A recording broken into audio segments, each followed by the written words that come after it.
Oh, big up à toi. J'ai ramené un peu le son en arrière parce que le son est profond.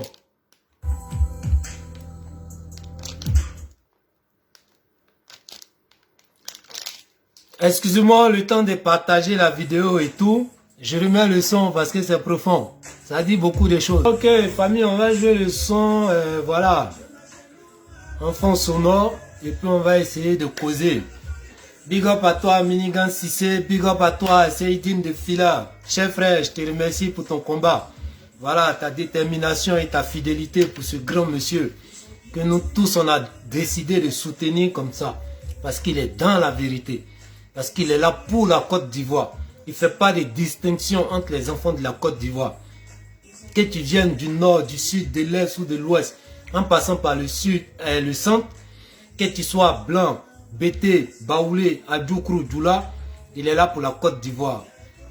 Et c'est cette éducation et puis cet enseignement-là, ce monsieur-là est venu apprendre à tous ceux qui veulent faire la politique en Côte d'Ivoire. Tous ceux qui veulent être dans des postes pour pouvoir décider le sort de quelques millions d'habitants. Il faut qu'ils aient ces valeurs-là.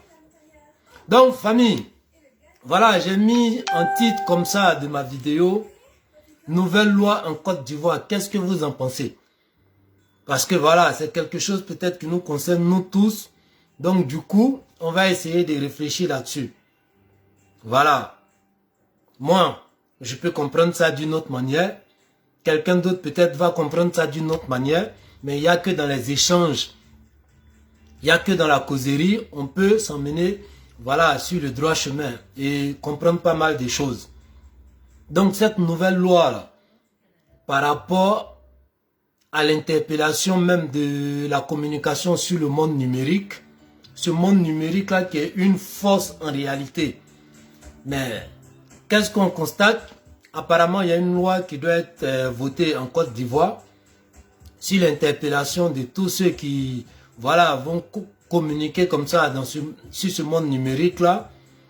Et si par malheur, il y a d'autres qui ont pu avancer des propos sans avoir des preuves à l'appui, ce qu'on appelle diffamation, alors ces personnes-là seront interpellées.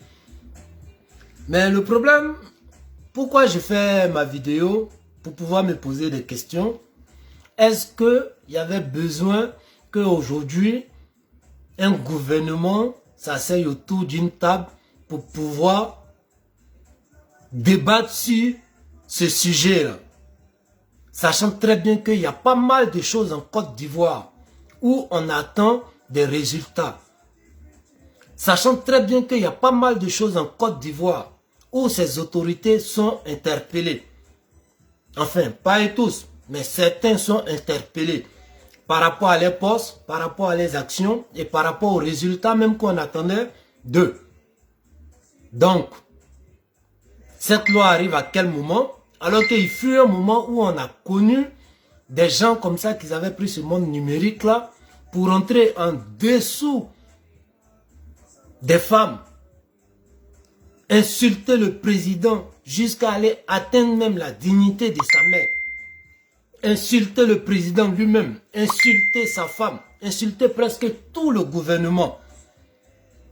Et ces oiseaux de mauvais augure là, quelque part, ont inspiré d'autres personnes à travers son accueil même qui lui a été réservé comme ça en Côte d'Ivoire.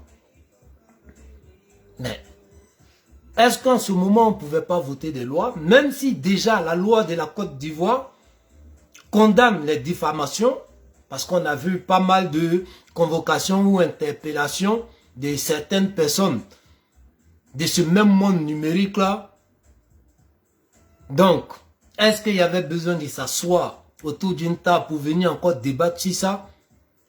Parce que si chacun connaît ses droits, on a vu le cas de deux femmes. C'est-à-dire, si je peux dire, le plus grand ménage même de l'histoire de tous les temps. Ménage de 6 heures et de 18 heures à 6 heures du matin, le plus grand ménage.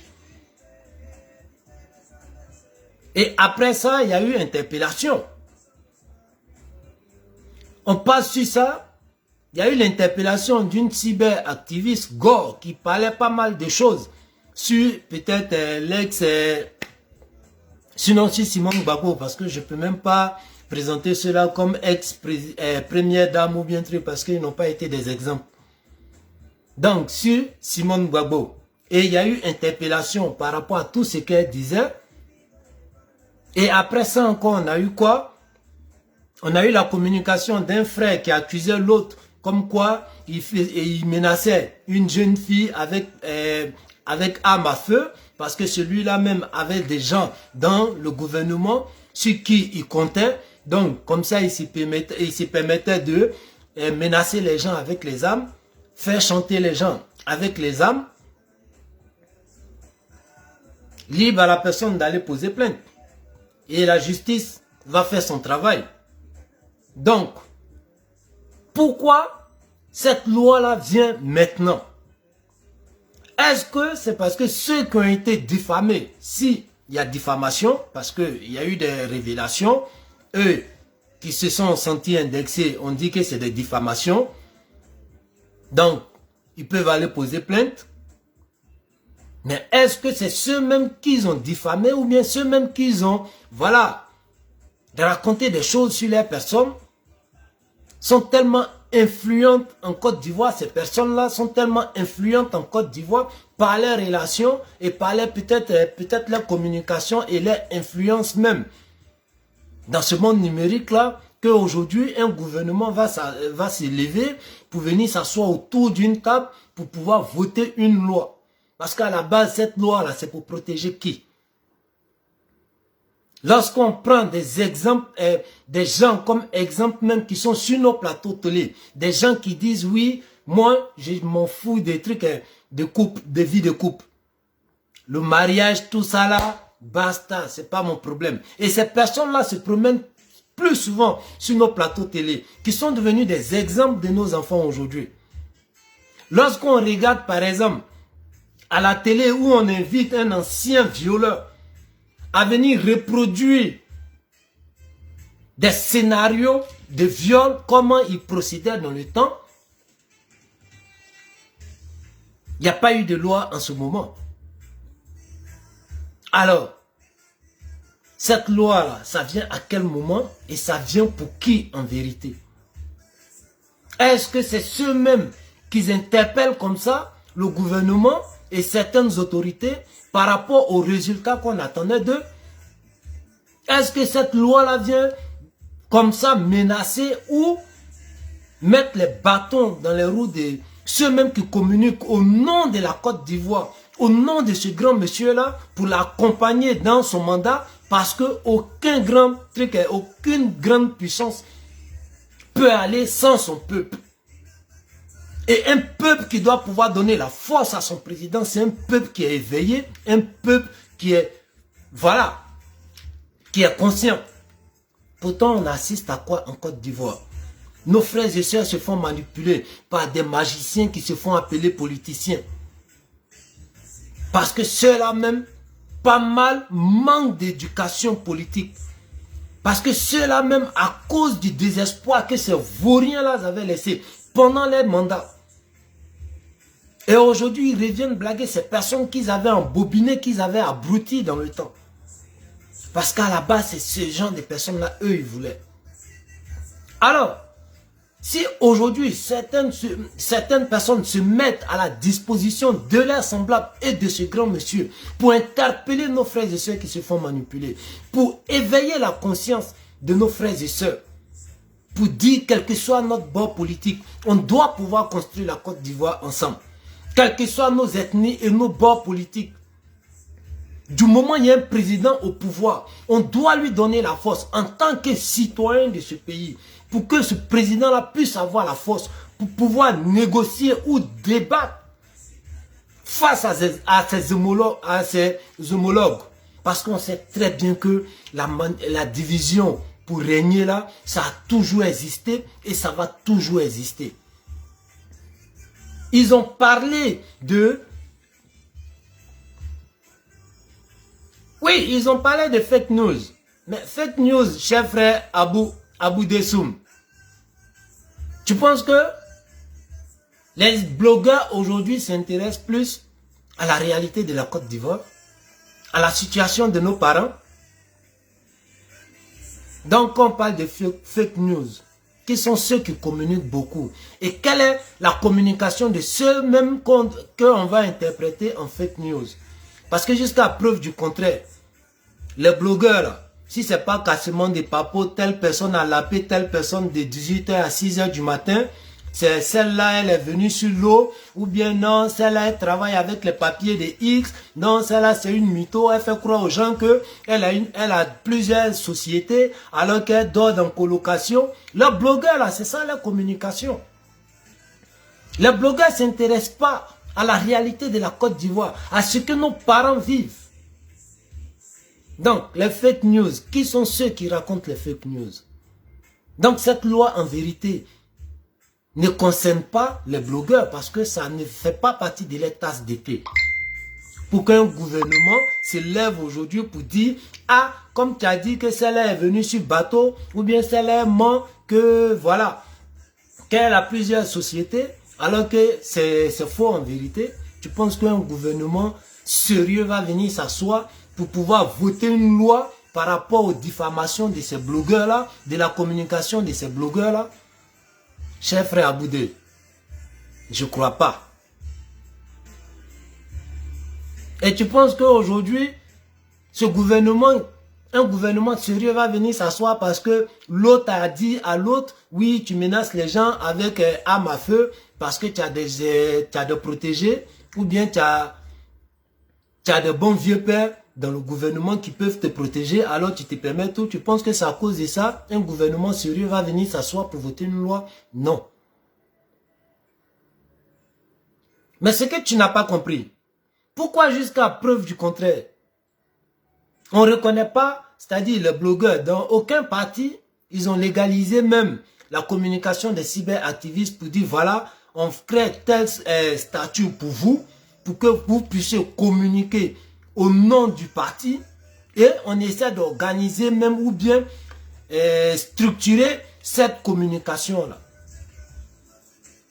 Parce qu'on a vu la communication et l'importance de cette communication dans ce monde numérique-là. Pendant le mois d'octobre 2020, combien de fois certains parents avaient perdu espoir? Combien de fois certains parents croyaient aux menaces de ces nains-là, qui disaient comme ça, oui, il n'allait pas avoir élection, qui disaient comme ça qu'il avait télécommande, et lui, il allait appuyer au moment opportun sur le bouton off ou bien on.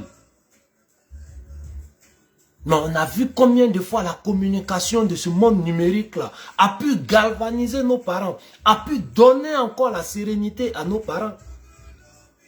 Alors lorsqu'on a une force comme ça,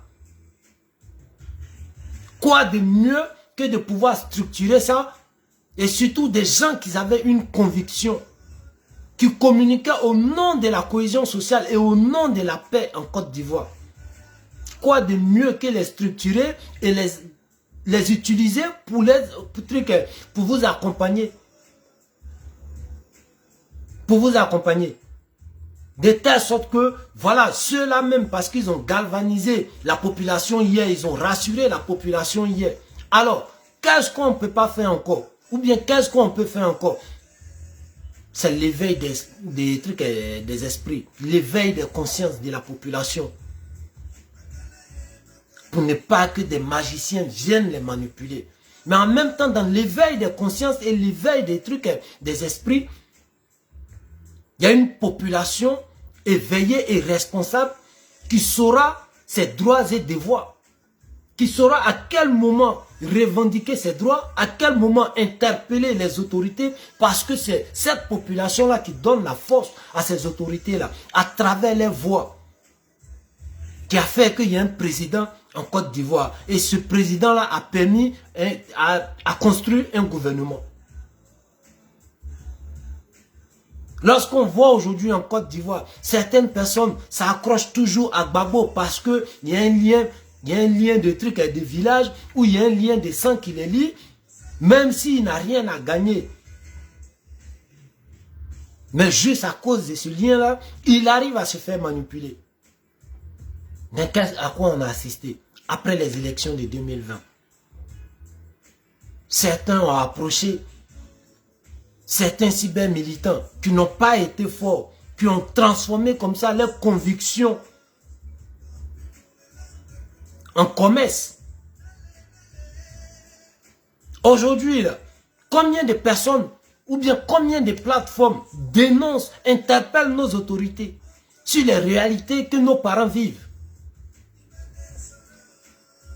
Parce qu'on ne se limite pas seulement que oui, c'est les nordistes qui ont voté ou bien, voilà, c'est le président des nordistes comme certaines personnes le pensent. Mais nous, on travaille à l'image de ce monsieur pour tous les Ivoiriens. Donc, lorsqu'on éveille les consciences, lorsqu'on interpelle nos autorités, ça ne se limite pas seulement aux réalités qui sont dans le nord, mais aux réalités qui sont en Côte d'Ivoire, que tous nos parents traversent. Bété, Baoulé, Adjoukrou, Djoula, tout le monde. Donc, en vérité, cette loi-là vient pour qui? Parce qu'aujourd'hui, dans ce monde numérique-là, il n'y a que 3 catégories de communicants. Il y a les blogueurs qui s'en foutent des réalités de la Côte d'Ivoire, qui s'en foutent de la réalité des frères et sœurs en Côte d'Ivoire. Donc eux, ils ne vont jamais lancer des fake news. Et même s'ils ont eu des trucs, des diffamations, bah, je pense que c'est des gens qui seront aussi libres d'aller poser plainte si réellement il y a diffamation. Et deuxième, il y a les cybermendiants qui sont aujourd'hui en train de faire des cultes de personnalité. Donc il n'y aura jamais de diffamation ou bien fake news dans ça. Du moment, lui, il reçoit peut-être des enveloppes à la fin du mois, alors on peut bénir la personne. Même s'il y a des preuves par A plus B, comme quoi il y a eu détournement, comme quoi il y a eu légèreté dans sa gouvernance. Mais on s'en fout, on peut continuer à solliciter cette personne-là. On peut continuer à bénir cette personne-là. Parce que quelque part, on reçoit quelque chose. Donc, est-ce que c'est eux qui vont lancer des fake news? Je ne crois pas. Et troisième catégorie de communicants dans ce monde numérique-là, désolé, c'est ceux qui se sont mis au service de la Côte d'Ivoire, au service de leurs semblables, qui éveillent leur conscience pour qu'ensemble, on puisse dire non lorsqu'il y a légèreté dans la gestion de nos biens. Pour qu'ensemble, on puisse demander des résultats. Pour que demain, on puisse poser des questions à tous ces magiciens qui vont se faire passer pour des politiciens. Quel est le projet que tu nous apportes? Étant peut-être dans telle société ou à tel poste ministériel ou à tel poste de directeur, quelles sont tes preuves que tu as fait pour montrer que voilà, j'ai pu redresser telle société ou bien j'ai posé des pas dans tel ministère que personne ne peut oublier mon passage. Alors si vous me donnez la Côte d'Ivoire, je pourrais faire ça encore pour la Côte d'Ivoire. Si on a fait confiance à ce grand monsieur-là, c'est parce qu'on a vu les preuves de son passage.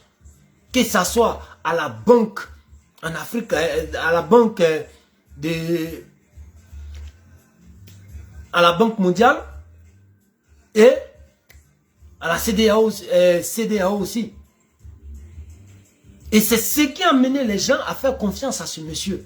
Et on a vu ces preuves lorsque le premier président même de la Côte d'Ivoire l'a appelé comme ça pour venir apporter un coup de main parce qu'on traversait une période de crise économique qui ne disait pas son nom.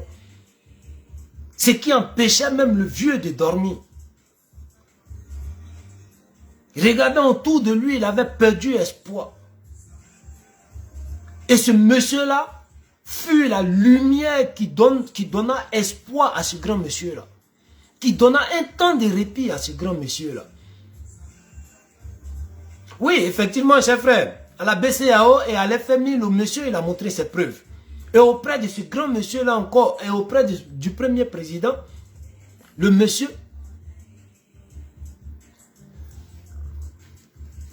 ok, chers frères, il n'y a pas de souci.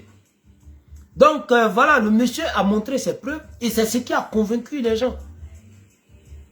Donc, cette loi-là, est-ce qu'il n'y a pas de trucs c'est-à-dire plus sérieux que ça en Côte d'Ivoire, où on doit interpeller, ou bien le gouvernement même complet doit s'asseoir autour de la table pour pouvoir trouver des solutions,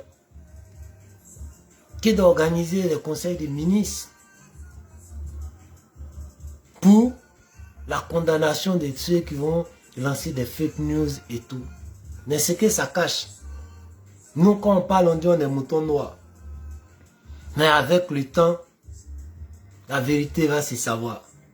Voilà pourquoi j'ai mis en titre nouvelle loi en Côte d'Ivoire. Qu'est-ce que vous en pensez? Mais est-ce que certaines autorités qui pensent que en tant que population lambda, on ne doit pas les interpeller, qui pensent qu'en tant que population lambda, ils ne doivent pas rendre compte à ce bas peuple-là? Donc, est-ce que certaines autorités en Côte d'Ivoire aujourd'hui veulent copier sur la Russie et Corée du Nord? Parce que dès que tu dis ce qui ne va pas dans eux, les sens, même quand c'est la vérité, allez, prison, diffamation, fake news. Lorsque tu dis quelque chose qui peut-être ne plaît pas à les oreilles, même si tu es dans la vérité, allez, prison, diffamation. Mais on attend de voir. On attend de voir. Parce que je pense que la Côte d'Ivoire est à un niveau aujourd'hui là. On ne peut pas venir s'amuser à laisser des problèmes sérieux pendant que des immeubles sont en train de s'écrouler sur nos parents. Pendant que la jeunesse demande toujours du travail. Quelle est la solution qui a été trouvée pour ça? Pendant que nos mères sont au village, elles ont des coopératives. Mais même avec 100 000 francs, elles arrivent à faire quelque chose. Mais il y a un projet qui est là pour accompagner les Ivoiriens. Mais ceux-là n'ont pas encore pu réaliser leur projet. Et pas mal de choses comme ça, qu'ils attendent des réponses, qu'ils attendent des actes pour donner le sourire à ses frères et sœurs ivoiriens, à ses mères ivoiriennes. Que de venir s'asseoir pour voter ou bien pour adopter une loi. Et jusqu'à preuve du contraire, si on devrait combattre ceux qui lancent les fake news, je pense que la solution devrait être trouvée, parce que je pense qu'il y a un monde, il y a un personnage virtuel qui dit pas mal de choses aujourd'hui sur la Côte d'Ivoire et pas mal de présidents dans le monde. Lorsque tu ne vas pas dans eux leur sens, lorsque tu ne partages pas les mêmes valeurs démoniaques que eux, alors ceux-là même peuvent communiquer comme ça pour induire nos parents en erreur, pour vouloir même provoquer des soulèvements à travers leur communication. Mais solution n'a pas été trouvée jusqu'à preuve du contraire. Et au contraire, celui-là même a des partenariats avec certaines personnes. Avec le temps, on saura qui est qui. Cher frère, si tu peux m'appeler, il n'y a pas de souci. Appelle-moi, je vais décrocher ton appel.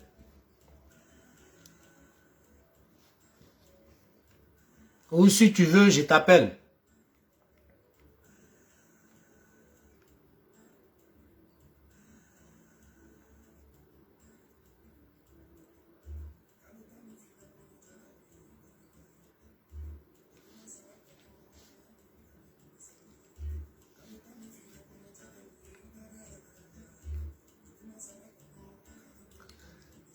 Si tu vois mon appel, si c'est possible de me rappeler, j'ai tenté de t'appeler. Apparemment, tu es en ligne.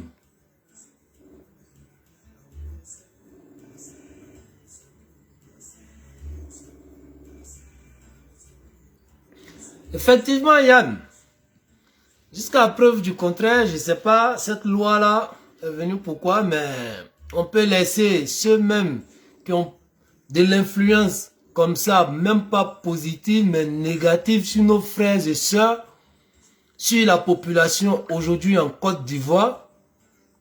Eux, ils peuvent communiquer comme ils veulent. On peut aller accueillir même certains à l'aéroport, tellement ils sont devenus des exemples.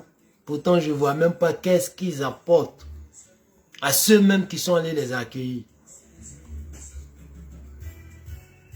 On peut aller se refaire de haut en bas. Alors qu'on a de l'influence sur pas mal de jeunes filles en Côte d'Ivoire. Ceux-là sont invités sur nos plateaux télé. Quel exemple on donne à la jeunesse? La question reste posée. Est-ce qu'aujourd'hui... Parce que, moi je vous dis, parfois quand je finis mes vidéos, il y a des gens qui me disent, ouais mais vieux père, toi ce que tu parles là, et ce qui est écœurant, et ce qui m'amène à réfléchir, tellement ça me choque. Je ne suis pas en Côte d'Ivoire. Ça ne veut pas dire les réalités de la Côte d'Ivoire en tant qu'Ivoirien ne me concernent pas. Parce que quand ça touche un parent, quelle que soit la distance, ça te touche aussi. Et tu vois, ceux qui sont plus en Côte d'Ivoire, qui sont concernés par rapport à ce que tu es en train de dénoncer, ce que tu es en train de dire tout haut à ceux qui font semblant de ne pas entendre. Et ceux-mêmes qui sont les plus concernés, c'est eux qui disent, ouais mais vieux père, yo, tu es à fond dans la politique, il faut laisser ça, il faut faire le mouvement des blogueurs là. Je dis, mais est-ce que tu entends ce que tu me dis?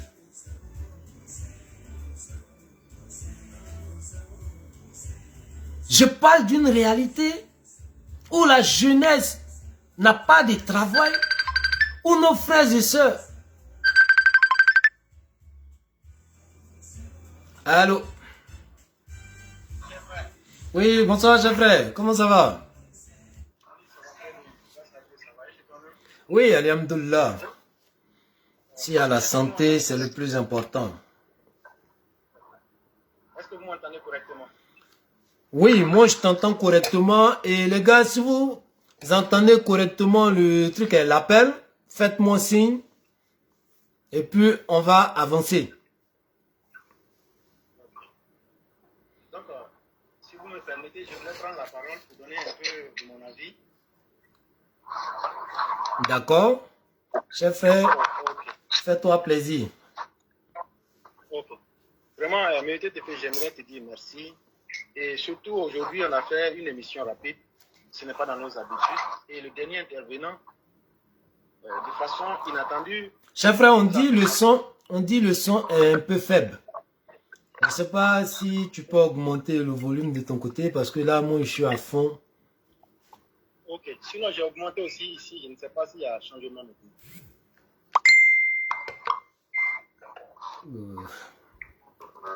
Parce qu'on me dit que le son est un peu faible.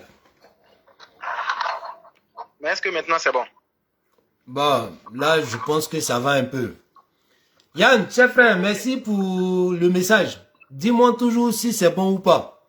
Chef frère, on t'écoute. Ok. Donc, il y a un individu qui est intervenu et qui a dit comme ça que, à mon nom, et que je l'aurais délégué auprès de certaines personnes à Boaké que je ne connais pas. Et ils ont voulu impliquer la plateforme éclaireur dans quelque chose que nous ne maîtrisons pas du tout et nous n'en avons pas connaissance.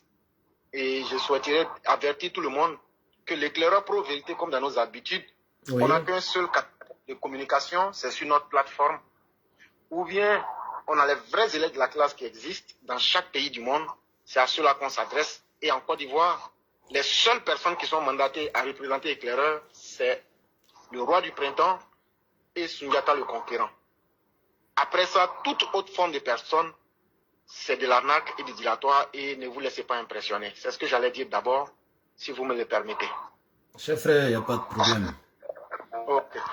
Maintenant, relativement à la nouvelle loi qui sera votée. Oui. Et donc, une question, ce mois de mars 2022. Oui. C'est une loi qui nous permet de nous poser assez de questions. Exactement. Parce que partout on parle de contrôler la parole, ou bien d'essayer de limiter, ou bien de surveiller la parole, c'est vraiment important. Mais ça ramène directement à une autre question, Oui. qui est celle des libertés d'expression. Et je crois bien que la Côte d'Ivoire, sauf si je ne me trompe, est membre de l'UNESCO. Et je sais très bien que la Côte d'Ivoire est membre de l'UNESCO. D'accord. Et tout le monde est d'accord que l'UNESCO conçoit que la liberté d'expression est un droit humain fondamental et que c'est même le pilier de toutes les libertés civiques. Et je viens de mettre le lien pour prouver ce que je suis en train de dire, que tout le monde peut vérifier. Et c'est l'une des bases même de la démocratie. Justement. Et bizarrement, la Côte d'Ivoire s'est bien conformée à cette loi-là. Et la Côte d'Ivoire d'aujourd'hui, nous parlons, sinon tout au moins jusqu'en 2013, la Côte d'Ivoire, soit Alassane Ouattara, s'est donné les outils de pouvoir canaliser les activités sur la cybercriminalité en Côte d'Ivoire. Et cette loi existe bel et bien dans notre constitution et elle a été adoptée, signée et validée par le président de la République le 12 août 2013, comme vous pouvez le voir dans le lien que j'ai envoyé aussi en avant. Oui. Tout le monde peut vérifier avec moi. Là, s'il y a mensonge, vous dites éclaireur, là, tu es en train de mentir. D'accord, chef. Et donc, sur la base donc, de ce document, qui est la loi numéro 2013-451 du 19 juin 2013, relative à la lutte contre la cybercriminalité, chers frères, retenez bien la date de 2013 parce qu'après, je vais vous poser des questions. D'accord. Le président de la République promulgue la loi dont la teneur suit. Article 1er, la définition des instruments juridiques de la CEDEAO de l'Union européenne, c'est très long. Mais ce que je vais dire, on nous dit par exemple, au sens de la présente loi, on entend par cybercriminalité l'ensemble des infractions pénales qui se commettent au moyen ou sur un réseau de télécommunications ou un système d'information, à savoir les atteintes à la dignité humaine ou toute atteinte. Or, les cas d'atteinte à la vie, d'atteinte à l'intégrité ou à la liberté, qui a pour effet essentiel de traiter la personne comme une chose, comme un animal, comme un être auquel serait dénié tout droit. Je me limite d'abord à cette première partie parce qu'il y a jusqu'à 79 articles. On ne pourra pas tout lire. Et poser une question. Oui. Quand c'était la maman de la femme là, c'était en quelle année? Quand Johnny Pacheco c'était la maman de la femme là, c'était en quelle année? C'était 2019-2020. Allô? Oui. Tu m'entends? Allô? Bon, je vous entends faiblement. Parce que j'ai connecté le Bluetooth au fait. Allô? Oui, allô? Là, tu m'entends? Bon, très difficilement. Je ne sais pas s'il y a eu quelque chose qui a changé. Non, j'ai connecté sur le Bluetooth au fait. Comme le son était un peu... Je connectais sur le Bluetooth. Bon, j'enlève le Bluetooth et puis je vais mettre ça sur haut-parleur. Comme ça, c'est mieux. Allô? Oui. Là, c'est bon là. Oui, maintenant, je vous entends. Ok. Je ne sais pas si ce que j'ai lu, vous avez entendu. Vous avez demandé quand est-ce que, en quelle période Johnny Pacheco insultait comme ça la dignité de notre grand président. J'ai dit... il a commencé à insulter et quand il a arrêté, si vous avez une idée du temps.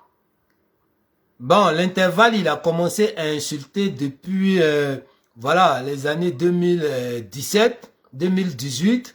Et il a commencé à arrêter lorsqu'il a été approché comme ça, en fin d'année 2020. Et on a vu l'apparition de Johnny Pacheco comme quoi il rejoint le RHDP. Ok, merci d'avoir répondu. Or, il se trouve que depuis le 19 juin 2013, dans la loi relative à la cybercriminalité, on dit, et tout le monde peut lire avec moi, toute personne qui utilise un instrument électronique ou bien tout support de télécommunication pour porter atteinte à la dignité humaine ou toute atteinte à la vie, atteinte à l'intégrité ou à la liberté et qui a pour fait essentiel de traiter une personne comme une chose, comme un animal ou comme un être auquel serait dénié tout droit.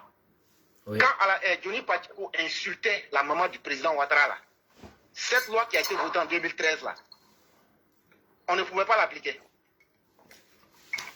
Bien sûr, chef. La maman de Ouattara n'a pas de dignité. Bien sûr. Elle a sa dignité en tant qu'être humain et en tant que mère. Ok. Lorsque on nous dit de ne pas traiter les gens dans les propos sur le support électronique d'animaux, quand les militants de la GOR et FPI traitent nos militants de moutons et d'animaux, ça tout le monde sait que c'est un fait qui est habituel. le gouvernement de M. Alassane Draman Ouattara, est-ce qu'il a combattu ça? Non. Ok. Et donc, ainsi de suite, chers frères, tous les instruments pour combattre la cybercriminalité, je vous dis bien, il y a 79 articles. Et même si je vais plus loin, dans l'article 78, vous allez me permettre, c'est vraiment long, il est même donné carte blanche au procureur de la République de demander à tous ceux qui sont les pourvoyeurs de réseaux et de support dans le pays de faire enregistrer, je vais lire pour ne pas que les gens disent que, voilà, l'autorité compétente sur réquisition du procureur ou ordonnance du juge d'instruction est habilitée à collecter ou enregistrer par tout moyen technique les données relatives au trafic et au contenu associé à des communications spécifiques transmises sur son territoire au moyen d'un système d'information. Je me limite à ça, mais vous pouvez tout lire. Ça veut dire que les autorités même là ont la possibilité même de faire enregistrer les gens et en fonction de leurs activités, de les interpeller ou de soumettre ça à la loi. On a vu le phénomène Chris Yapi. Et il y a tellement de lois qu'on ne pourra pas tout lire. Mais quand on prend un support et qu'on dénature, et qu'on informe négativement les personnes, parce qu'on est opposant ou bien on ne le veut pas, qui ne sait pas que Chris Yapi est spécialisé dans ça aujourd'hui? La même loi ici, dans cette loi-là, c'est tellement beaucoup, je suis en train de paraphraser, dit, quand quelqu'un prend les données individuelles d'une personne, comme pour Amadou Gon Koulibaly, et on s'introduit dans la vie, on utilise des supports électroniques pour s'introduire dans la vie d'une personne, comme son dossier médical, et l'exposer publiquement, c'est une loi qui est punie en Côte d'Ivoire. Mais les personnes qui ont fait ça, est-ce qu'elles ont été punies? Jamais. Amadou Gon est mort quand? Il est mort avant... il est mort en 2020. Il est mort en 2020. Et la personne qui a fait ça, qui se trouve aux États-Unis, a fait ça en 2020. Alors que la loi existait depuis 2013. Et donc, chers frères, ce que je vais te démontrer là, la loi pour pouvoir punir le cyberactivisme existe bel et bien en Côte d'Ivoire. Et cette loi de 2013, je le redis, la loi numéro 2013-451 du 19 juin 2013 relative à la lutte contre la cybercriminalité comporte 78 articles. Et ces 78 articles-là couvrent tous les détails et en conformité avec les lois de la CEDEAO et les lois de l'UNESCO. Et donc, de quoi est-ce que ceux qui veulent voter une nouvelle loi sur les cyberactivistes, parce que là, on ne parle plus de cybercriminalité, mais on parle des cyberactivistes. Ça veut dire qu'on ne juge plus les individus en fonction de l'acte. Or, on doit juger quelqu'un en fonction d'un acte. Si je suis un voleur, on ne me juge pas en tant que moi, on me juge par rapport à l'acte que j'ai voté. Mais maintenant, en tout cas par la dénomination qui vient de sortir, qu'on va voter une loi en mars 2021 vis-à-vis des cyberactivistes, ça veut dire qu'on va voter des lois contre des personnes. C'est-à-dire tailler sur mesure contre des personnes. Voilà, justement, c'est à cela que j'en venais, pour dire que c'est déjà une grosse faute dans la méthodologie même que le gouvernement actuel veut adopter. Parce que maintenant, ça pose une question qui est fondamentale. Si on a vu des Johnny Pacheco humilier et se mettre en porte-à-faux avec les règles de la République et humilier même le premier des Ivoiriens, ça veut dire qu'aucun Ivoirien ne peut se sentir à l'aise, sa dignité peut être bafouée. Si on a vu des animaux rentrer dans le dossier médical à travers les supports informatiques et les balancer à la face publique et qu'on n'a rien fait, c'est qu'on n'est pas encore sorti de l'auberge. Si on a vu les cyberactivistes comme les Éléonore faire des transferts et inciter à la haine, tout le monde a vu ça ici, ce n'est pas des faits qui datent de 1000 ans et ça n'a jamais inquiété personne. Et après être reçu même à l'ambassade comme symbole de réconciliation.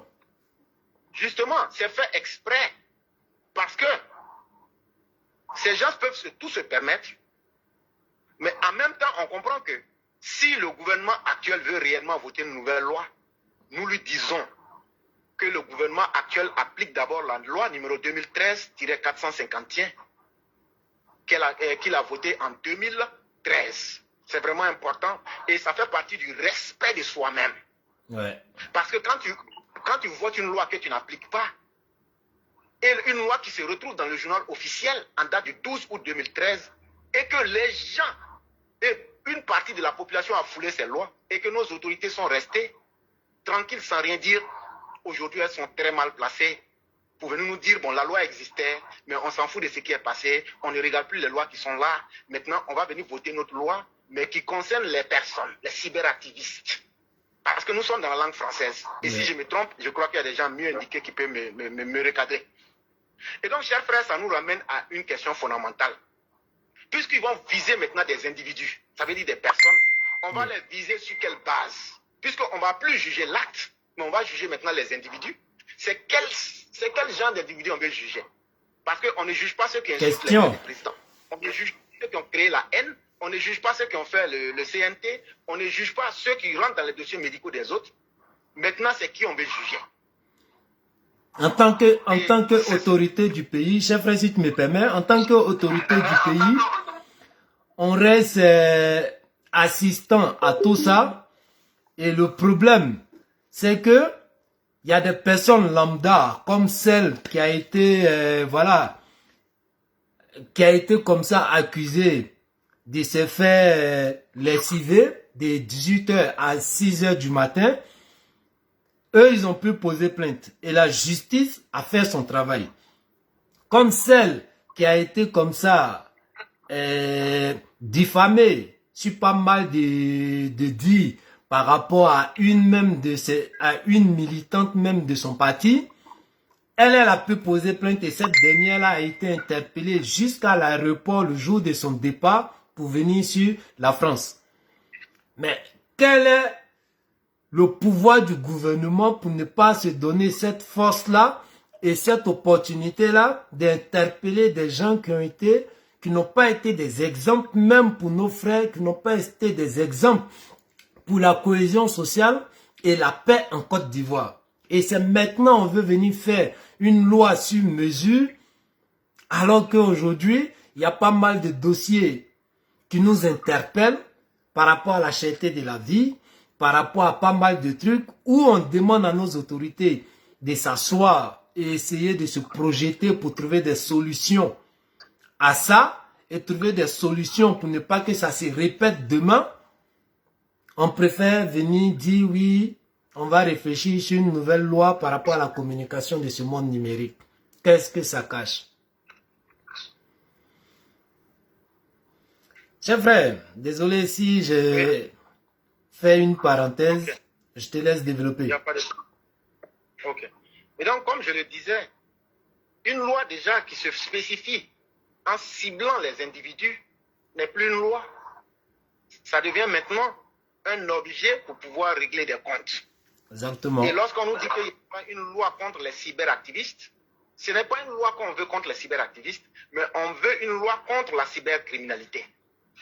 On expose les faits qui sont condamnables par la loi, et toute personne qui rentre dedans est condamnée. Et toute personne qui ne rentre pas dedans est respectueuse de la loi. Mais quand on dit on va voter une loi sur la base des cyberactivistes, c'est un élément pour pouvoir faire taire les gens. Et je m'explique. Moi, je m'appelle éclaireur pro-vérité. Moi, je suis sur la toile pour défendre le président Alassane Ouattara. Mais je ne suis pas un mouton pour autant. Et autant je défends le président Alassane Ouattara, je suis jaloux de ma liberté et de ma liberté de conscience. Et c'est ce qui me fait moi, ce que je suis. Exactement. Et si je dois être comme tout le monde, c'est que je n'existe plus. Et je n'accepterai jamais d'être comme tout le monde.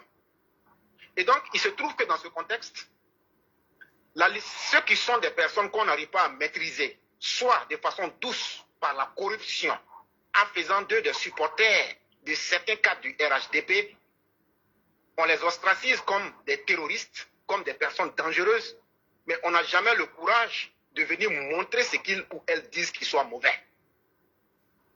On a mis cette loi-là. Est-ce que déjà la loi de 2013 qui existe là, on peut leur apporter la liste de toutes les personnes qui ont incité à la haine pour qu'ils puissent les mettre en confrontation avec la loi? Voilà la question que nous posons à notre gouvernement. Ça sera aussi très important, puisque cette loi n'a pas encore été abrogée. On va aller voter une nouvelle loi. On va l'appliquer à qui? Et à quel type de cyberactiviste? Au lieu de l'appliquer à la cybercriminalité, on va appliquer ça à quel cyberactiviste? Et donc, chers frères, moi je le dis clairement, on n'a personnellement pas encore vu les tenants et les aboutissants de cette loi.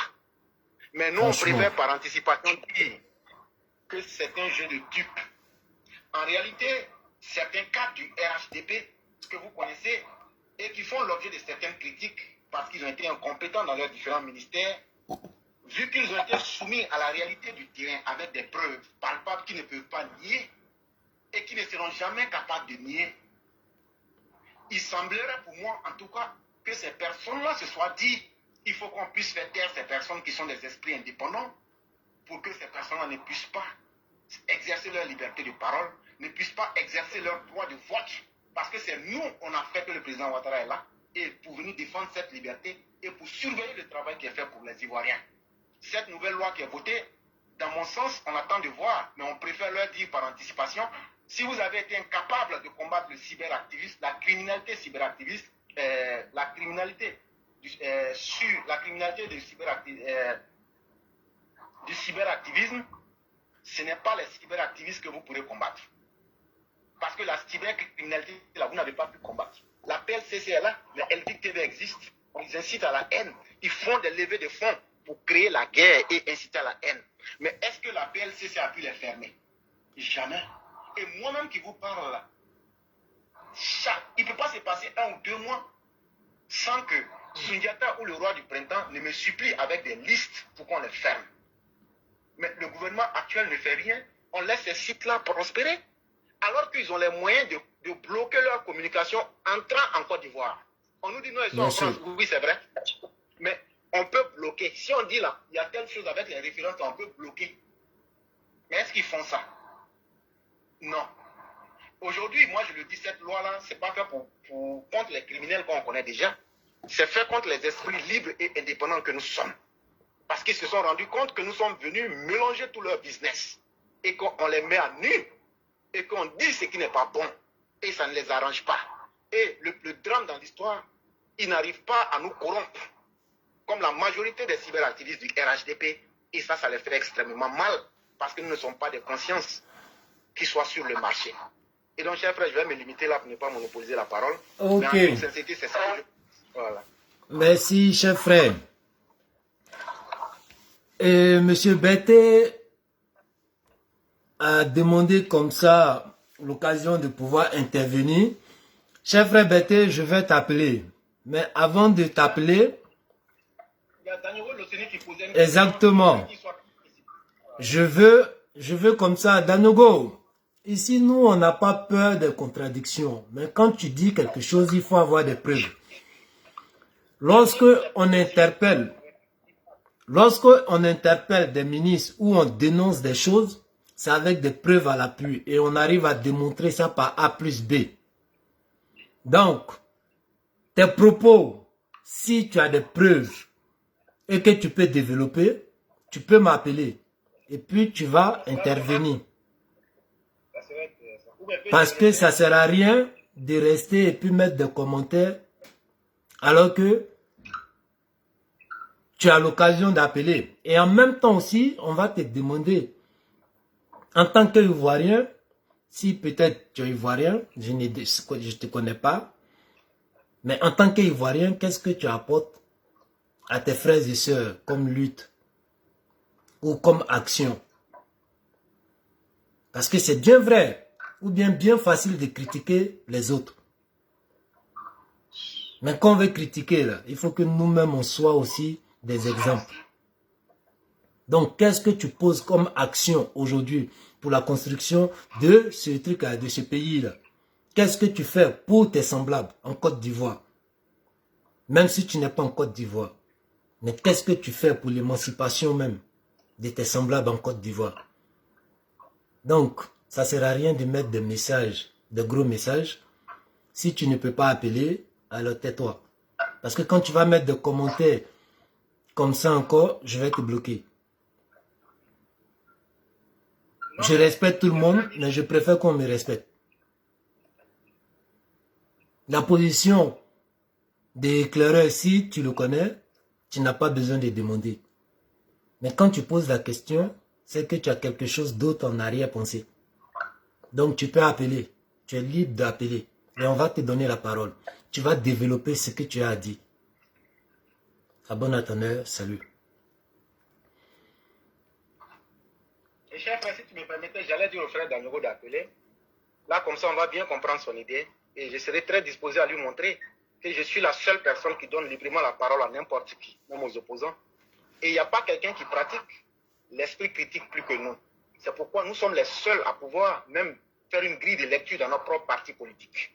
Et c'est cette liberté d'esprit qui gêne beaucoup de moutons comme lui et leur bande. C'est ce que je peux dire pour l'instant. Mais il n'aura jamais le courage parce que ce n'est pas un homme en vrai. C'est pas un homme en vrai, il n'aura pas la dignité d'appeler. On va lui donner l'occasion. Après, j'espère qu'il va assumer. Il va au moins appeler. Ça serait intéressant. Et donc, cher frère, un homme en vrai en face de toi, il n'est pas dans les critiques, sort, viens, pose la question de façon cordiale, je vais te donner la réponse. Parce qu'une seule écriture ne peut pas comprendre le fond de ta pensée. Et donc, on t'invite à pouvoir appeler. C'est gratuit aussi. Non, moi-même, je vais lui donner l'occasion. Bon, Danogo, je t'ai ajouté, hein, mais apparemment, tu zailles. Donc, cher frère, il faut avoir le courage au moins d'assumer quand tu dis quelque chose. Ça ne sert à rien de... Stratégie pour ces malhonnêtes-là de venir poster des commentaires à la con et après ils vont dire je suis venu sur leur direct, j'ai posé des questions, ils n'ont pas répondu.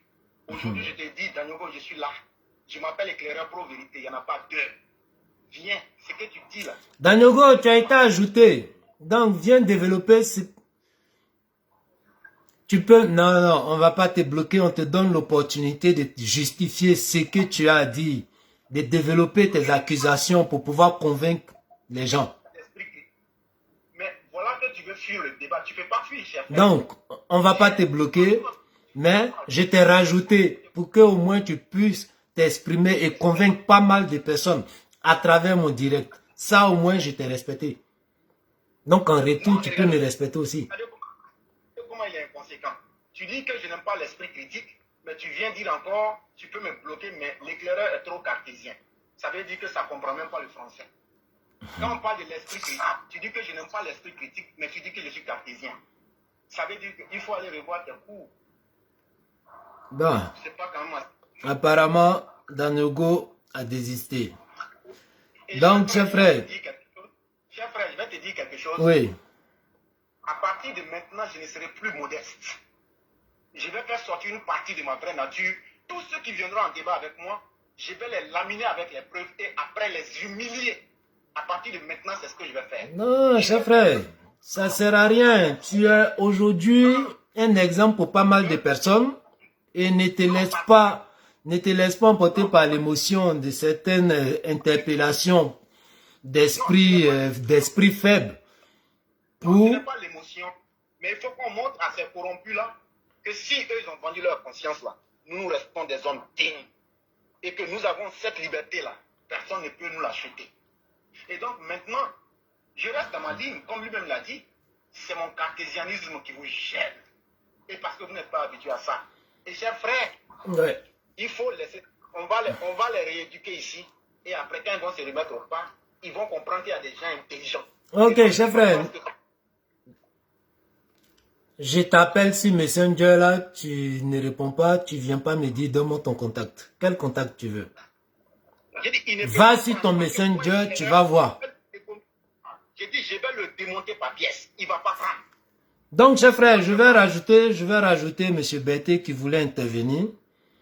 Pas de problème, mais les individus, mais les personnes sérieuses, ça vaut la peine. Vous n'avez jamais vu opposition, vous allez voir. On va vous remettre au pas, vous allez faire le travail qu'Alassane Ouattara demande. C'est de ça aussi qu'il est question. Allô? Oui, allô, bonsoir, monsieur PTV. Oui, bonsoir, monsieur Berthe. Comment ça va?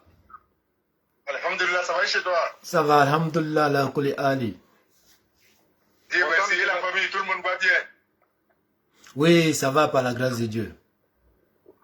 Que Dieu nous protège tous. Amen. Bonsoir, monsieur Berthe. J'ai dit bonsoir. Oui, bonsoir, monsieur Éclairé. Comment ça va?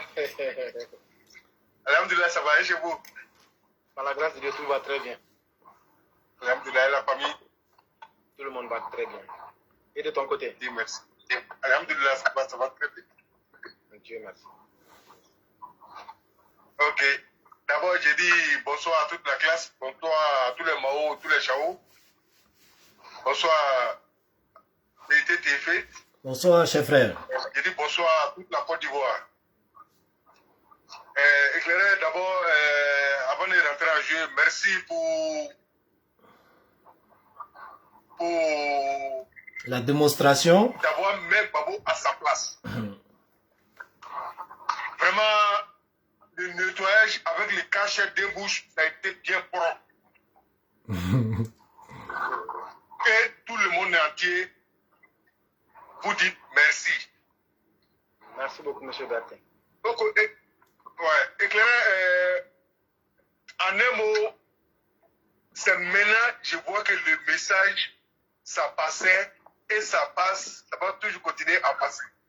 Chapeau à tous les élèves.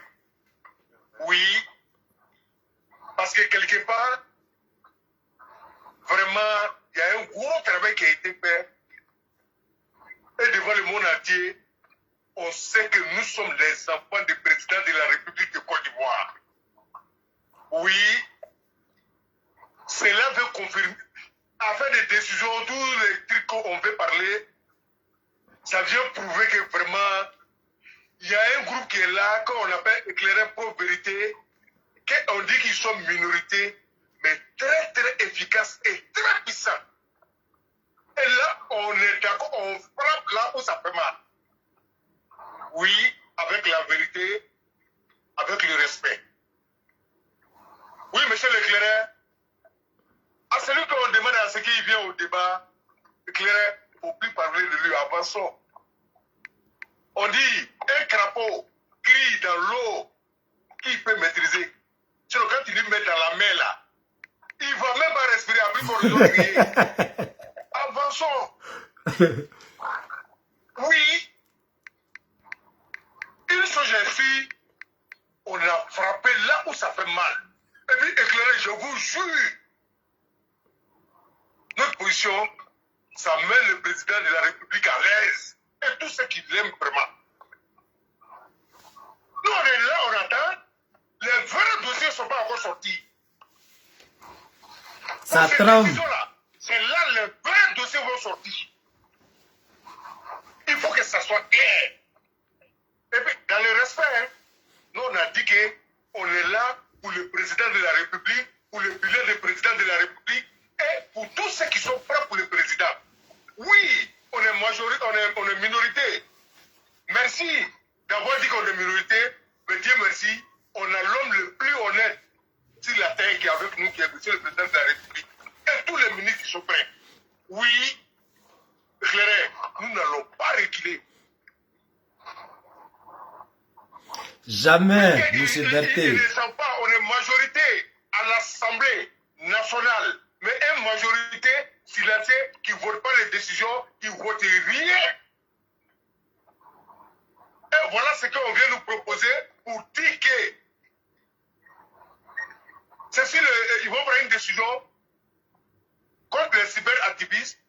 Non, là, c'est pas ce qu'on a demandé. On est majorité à l'Assemblée. On veut voir les vraies décisions. Une décision, et puis, si des prêts appliqués à la lettre, si tous les Ivoiriens et tous les habitants de Côte d'Ivoire, c'est ce qu'on demande. Et c'est ce qui va se faire. Éclairé, ce soir, devant le monde entier, moi j'ai retenu quelque chose. Dans tout ce qu'on a fait, le début jusqu'à aujourd'hui, Dieu merci, Dieu merci, Dieu merci, le peuple sont avec le président. Voilà ce qui les fait peur. Oui, la population est prête pour le président, ça les dérange pas. C'est clair. Mais nous, on va parler. Nous, on n'a pas besoin de mesurer. Donc, éclairer, entrer en matière, c'est ce que vous voulez dire d'abord. Si vous avez quelque chose à ajouter, je vous écoute. Je vous dis simplement merci, parce qu'aujourd'hui, vous êtes un élément essentiel de la classe. Et sachez une chose, hein, dans ce monde-là, chaque fois qu'on dit que c'est vous qui êtes les minoritaires, ça veut dire que c'est vous qui avez la puissance. Il y a 40 personnes, c'est eux qui gouvernent la terre là. Tu n'as pas vu 3 présidents dans un pays. Non. Il y a toujours un vrai homme. Il y a toujours un grand leader. Il y a toujours un petit groupe qui prend les décisions pour les appliquer à la masse, au troupeau. Et aujourd'hui, moi, j'ai dit à tous les élèves de la classe, c'est un honneur pour chacun de nous d'être d'abord ce qu'il est. Parce qu'aujourd'hui, chacun de nous, là, personne ne contrôle son ami. Mais chacun sait qu'il y a une ligne rouge qu'il ne faut pas dépasser. C'est que personne ne peut se laisser distraire pour se laisser corrompre. Voilà ce qui fait que nous sommes différents et nous devons être fiers de nous-mêmes. Et ce qui fait que nous sommes nous-mêmes, parce que nous sommes une plateforme d'intellectuels. Et ici, tout le monde peut intervenir parce qu'on respecte tout le monde. Mais quand tu n'es pas ce que tu veux prétendre être, tu t'assois dans cette classe et tu apprends sagement. Et si tu as pris de l'argent et qu'on te blague pour venir sur cette plateforme-là, ce que tu diras, on va te rendre amer et tu repartiras, mais tu te sentiras très petit. Et donc, je dis à tous ceux qui se sont essayés à ce jeu-là, qu'à partir de maintenant, ils vont connaître le débatteur qui est en l'éclaireur. Parce que je vais les laminer comme il se doit, au travers des preuves, et après. Parce que, voyez-vous, on combat des gens qui disent qu'on serait minoritaire, mais on refuse de venir dire que leurs preuves sont fausses. C'est ce que j'ai toujours demandé. Cette loi-là, moi, j'estime que c'est contre nous, les esprits indépendants, qui sommes en train de véritablement aider le président. Exactement. Contre ceux qui sont en train de faire plan B. Et ça, nous, on a fait ce choix-là, et on va l'assumer. Et nous, on ne veut pas ressembler à quelqu'un, mais nous, on veut ressembler à notre propre conscience devant notre Créateur et devant... Et tu vois, cher frère, en disant ça, je réfléchis et puis je me pose la question, lorsqu'on interpellait comme ça un ministre dans le temps, par rapport à sa gestion, et certaines personnes s'accrochaient sur un mot qu'on n'a jamais dit d'ailleurs. Mais on nous disait toujours, oui, vous dites que oui, il a détourné. On dit, cher frère, on t'a jamais dit qu'il y a eu détournement. Mais on parle de mauvaise gestion. Et même quand on disait ça, toujours le mot revenait, ouais, mais quand vous parlez qu'il a détourné, parce qu'en vérité, notre dénonciation et nos interpellations, il n'y a pas de condamnation, mais c'est des interpellations. Tu vois, mais on veut toujours nous faire dire des choses pour que, effectivement, le nom mouton noir soit baptisé pour de vrai. Tu vois, et puisqu'il n'y a jamais eu des trucs où ils vont prendre pour nous accuser, parce qu'on n'a pas les preuves, parce que jusqu'à preuve du contraire, tout ce qu'on a dénoncé, on a montré les preuves à l'appui. Donc, il faut nous amener à dire quelque chose. Peut-être qu'on n'a pas les preuves et là, ça devient l'occasion. Parce que franchement, ça m'amène à réfléchir et puis je me dis, mais... Voilà quoi. Allô? Allô? Oui. Donc, voilà, ça m'amenait à réfléchir, non? À chaque fois, on dit non, on n'a pas parlé de détournement, mais ça insiste toujours sur le mot. Ouais, mais quand vous parlez de détournement, qu'est-ce que tu veux nous faire dire? Qu'est-ce que tu veux entendre pour avoir des prétextes? Et à chaque fois, c'était le même discours. Je ne sais pas, est-ce que cette nouvelle loi-là va venir modifier ou c'est que la loi même de 2013 n'a pas dit. Et c'est maintenant, ils vont venir tailler des trucs sur mesure pour venir poser ça comme loi. C'est contre qui? La question reste posée. C'est pour protéger qui? La question reste posée. Parce que si on devrait même appliquer ces lois-là, nous, on a interpellé l'ambassadeur de la Côte d'Ivoire en France ici. Et lorsqu'on a eu rendez-vous avec des responsables de l'ambassade de la Côte d'Ivoire en France ici, on a posé le truc sur la table. Mais qu'est-ce qui est sorti? Oui, l'ambassadeur est là pour tous les Ivoiriens, l'ambassadeur est là, c'est comme le père de la nation en France ici. Donc, il ne peut pas faire ça à ses enfants. Lui, il est en dehors de ça. Pourtant, si je me permets d'insulter l'ambassadeur, ça ne va pas se limiter, oui, l'ambassadeur est le père de tous les Ivoiriens, mais il aura poursuite. Mais celui-même, ou bien ceux-mêmes qui ont insulté le président, qui ont manipulé les semblables à des soulèvements où il y a eu des morts. Après tout ça, là, eux, on peut les prendre comme symbole de la réconciliation. Et on peut les prendre comme des exemples. Où va le monde? Et cher frère, je dirais que ta déception, elle se comprend. Vous savez, dans la Bible, il est dit que ce monde appartient au diable. Et c'est en vérité ça, la vérité. Voyez-vous, cette loi qu'ils veulent voter, moi je vous le dis, c'est pas contre les militants du PPACI ou bien des gens qui sont perdus dans leurs propres problèmes. C'est pour voter cette loi contre les personnes qui ont pu casser la task force de la honte que tu connais. C'est pour casser les personnes qui ont pu dévoiler les manquements au ministère de l'Emploi jeune. C'est pour casser ceux qui ont mis à nu les manquements du ministère de la Justice. C'est pour casser ceux qui, chaque jour, sortent avec des preuves concrètes pour montrer les limites des ministres incompétents. Et quand on parle, ça les fait mal, ça les gêne. C'est tout. Et ils veulent contrôler la parole, ils veulent contrôler la pensée contre les résolutions et les engagements internationaux qu'ils ont signés, et dans la CEDEAO, et avec le monde à travers l'UNESCO. Et je me dis que c'est très honteux. Parce qu'eux-mêmes ne seront pas capables de nous dire que cette loi qu'ils vont mettre en place là, puisque c'est contre des personnes, je me demande en quoi elle sera différente de la loi numéro 2013-451 du 19 juin 2003 relative à la lutte contre la cybercriminalité. Franchement.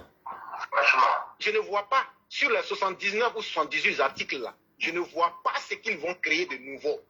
Si ce n'est autre que de dire, on va laisser une loi dans le flou et les personnes qui vont combattre nos intérêts malsains, on va trouver quelque chose à dire. À leur grande surprise, seront châtiés. C'est tout. Sinon, il n'y a pas une autre stratégie derrière. Il faut qu'on ait le courage. Et cher frère, tu ne trouves pas que, quelque part, ça nous emmène à penser un peu ou à se projeter un peu après le départ de ce grand monsieur-là? Dans main de qui ce grand monsieur-là va nous laisser? Et quel exemple ceux-là même encore vont transmettre à la population en tant que des dignes héritiers de ce grand monsieur-là? Parce que ça me fait penser à ce qu'on a connu avec des gouvernants précédents, où parfois, quand tu étais dans les lignes de mire, tu priais Dieu même qu'on t'attrape toi seul dans la rue, que on t'attrape chez toi à la maison. Parce que quelque part, si on t'attrape chez toi à la maison, c'est toute ta famille qui allait payer. Parce qu'en ce moment, on n'avait pas le droit de dire non. On n'avait pas le droit de crier notre ras-le-bol. Et est-ce que c'est à ça que nous sommes en train d'assister aujourd'hui? Et je ne pense pas que ça, c'est avec le conseil de ce grand monsieur-là. Non. Parce qu'il a été victime de ça. Où il n'avait pas le droit de dire ça, sinon il était automatiquement catalogué. Et aujourd'hui, parce que on éveille des consciences, parce qu'on demande la responsabilité de chaque autorité, est-ce que ça fait de nous les ennemis de la Côte d'Ivoire?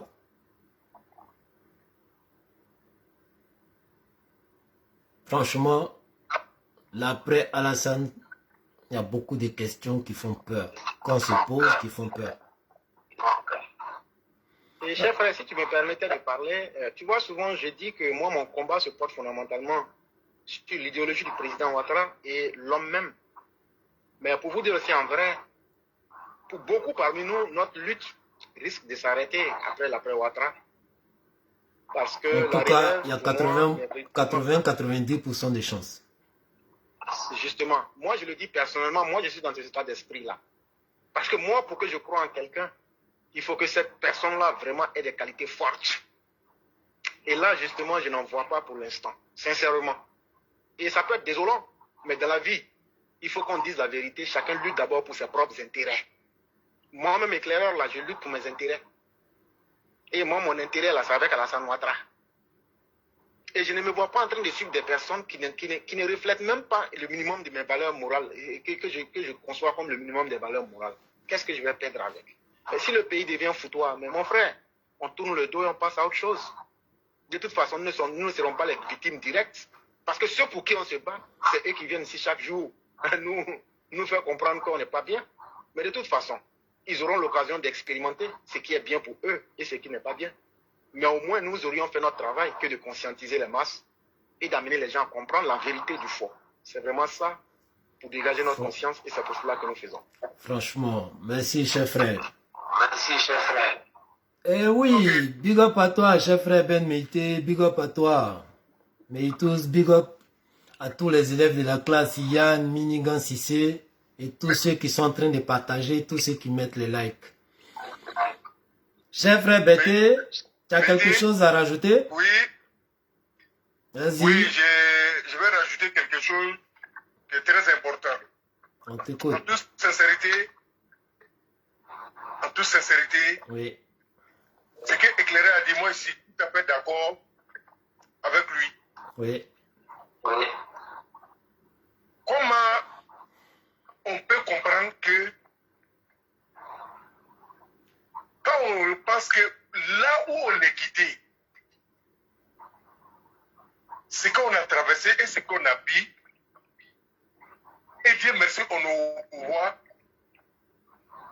la Côte d'Ivoire, il y a un programme qui a été fait par le président de la République de Côte d'Ivoire. En toute sincérité, souvent je me pose des questions à savoir réellement, on a des cas vraiment. Est-ce que ceux-là pourront encore réunir, rassembler la base? Mes chers militants, chers frères et sœurs, en toute sincérité, il y a beaucoup de nos cadres de RHDP qui ne sont pas prêts à ce qu'on soit unis. Ils ne sont pas prêts à ce qu'on s'entende. Notre problème, c'est quoi? Ils ont vu la plateforme Éclairée Pro-Vérité. Vraiment, on dit qu'ils sont minorités, mais ils ne sont pas manipulables. Puisque eux-mêmes ne peuvent pas changer, ils ne veulent pas changer, ils se sont alliés à tous les cyberactivistes pour combattre ces plateformes-là. Chers frères, tous nos problèmes, même ceux qui signent nos vidéos, ce sont les cyberactivistes RHDP. Et ceux qui contestent tout ce qu'on dit, même le nom mouton noir, c'est venu des cyberactivistes RHDP. Seulement ils sont corrompus, on leur donne. Donc ils s'attaquent à nous. Ils n'arrivent même pas à faire ce que nous on fait. La moitié de ce qu'on fait, mais ils sont contre ce qu'on fait. Mais cher frère Bété, tu vois, excuse-moi si je t'ai coupé, mais pour t'accompagner dans ton intervention, tu sais, le riche, il a une manière d'approcher les gens pour connaître la personne. Est-ce que tu vois? Ceux-là, ils ont vu la communication des cyberactivistes au mois de octobre 2020. Combien de fois ça a porté ses fruits? Combien de fois la conviction nous a amenés à faire des vidéos nuit et jour? Est-ce que tu vois? Et ça a porté ses fruits. Maintenant, qui sont ceux qui étaient là par conviction et qui sont ceux qui pouvaient fléchir face à la tentation? Ils ont eu des approches. Le riche, par sa manière de te donner, et toi, par ta manière de recevoir le truc ou de répondre à son appel, il sait si tu es manipulable ou pas. Je te prends un exemple tout court. Le jour où on est parti à l'ambassade, ils nous ont installés. Mes chers frères, pourquoi ils ont demandé le nom de la page et voir un peu la communication qu'on avait pour connaître un peu notre orientation, pour connaître un peu nos logiques. Et pourquoi après ils ont dit que non, on n'était pas invités. On n'était pas les bienvenus parce qu'ils ont compris que ceux-là, ce n'est pas des esprits à manipuler. Est-ce que tu vois? Et c'est comme ça, ils ont fait semblant d'apporter des cadeaux, soit disant oui, reconnaissance pour votre communication pendant la période octobre 2020. Mais à la base, c'était pour casser une force. Regarde la seule classe qui arrive à faire bouger les choses. Mais tu penses que la détermination qui animait les gens en octobre 2020, dans ce monde numérique-là, tu pensais que si cette force-là était toujours unie, là, ils allaient se permettre ce qu'ils sont en train de faire auprès de ce grand monsieur-là? Sinon, certains allaient se permettre de faire ce qu'ils sont en train de faire auprès de ce grand monsieur-là. Parce qu'à nous seuls, on arrive à faire bouger les lignes à travers nos interpellations et nos dénonciations. Donc, imagine s'il y avait d'autres blogueurs qui étaient dans cette ligne au nom de ce grand président-là pour apporter des trucs, des solutions. Parce que lorsqu'on interpelle, par exemple, le ministre de la Jeunesse, moi ici en France, le ministre de la Jeunesse ne peut pas me donner travail ici, à ce que je sache. Parce que je sais que la France est structurée et je sais partout où je dois taper si j'ai besoin de travailler. Est-ce que tu vois? Mais on fait ces interpellations-là à cause de nos frères et sœurs. Parce que tu ne peux pas être ici et ton frère sera victime de quelque chose. Quelque part, toi-même, tu es victime. Supposons que ton frère travaille là-bas. Au lieu de t'appeler chaque mois pour dire, voilà, j'ai tel problème, j'ai tel problème. Mais toi, tu es gagnant dans cette situation-là ou bien tu n'es pas gagnant. Parce que quelque part, ton frère gagne sa liberté, il gagne sa dignité, et toi, ça te permet d'épargner aussi. Même si tu ne regrettais pas ce que tu envoyais à ton frère, mais au moins ça te permet d'épargner. Donc, de façon indirecte, ça te touche aussi. Donc, pourquoi ils ont approché les gens par des cadeaux? Avec quelle intention ils ont approché les gens par les cadeaux? C'est ce qu'on constate aujourd'hui. Des gens qui avaient une conviction hier, mais qui sont devenus des commerçants, malheureusement qui ont acheté, qui ont vendu leur silence. Donc, au nom de ces RHDP-là, ils peuvent assister à des choses et se taire là-dessus. C'est quoi la conviction encore? C'est quoi l'idéologie et la valeur même qui les a amenés à adhérer ou bien à communiquer au nom de ce parti-là? Il n'y a plus. Parce que même quand tu reconnais ces valeurs et ces idéologies-là, et que ton silence a été vendu déjà, tu ne peux qu'assister et puis te taire. Mais entre nous, peut-être tu peux dormir la conscience tranquille. Mais devant Dieu, comment tu te vois? Comment tu te sens? Est-ce que tu es prêt? Est-ce que tu es digne? Parce que toi, tu reçois peut-être une petite enveloppe. Et comme ça, le sort de pas mal de centaines ou bien de millions de jeunes ou de familles ont été scellés à travers peut-être des détournements, à travers de mauvaises gestions, à travers des déficits de remboursement organisés d'une manière, je ne sais comment. Et tu vas te taire parce que tu as vendu ton silence. Comment tu te sens?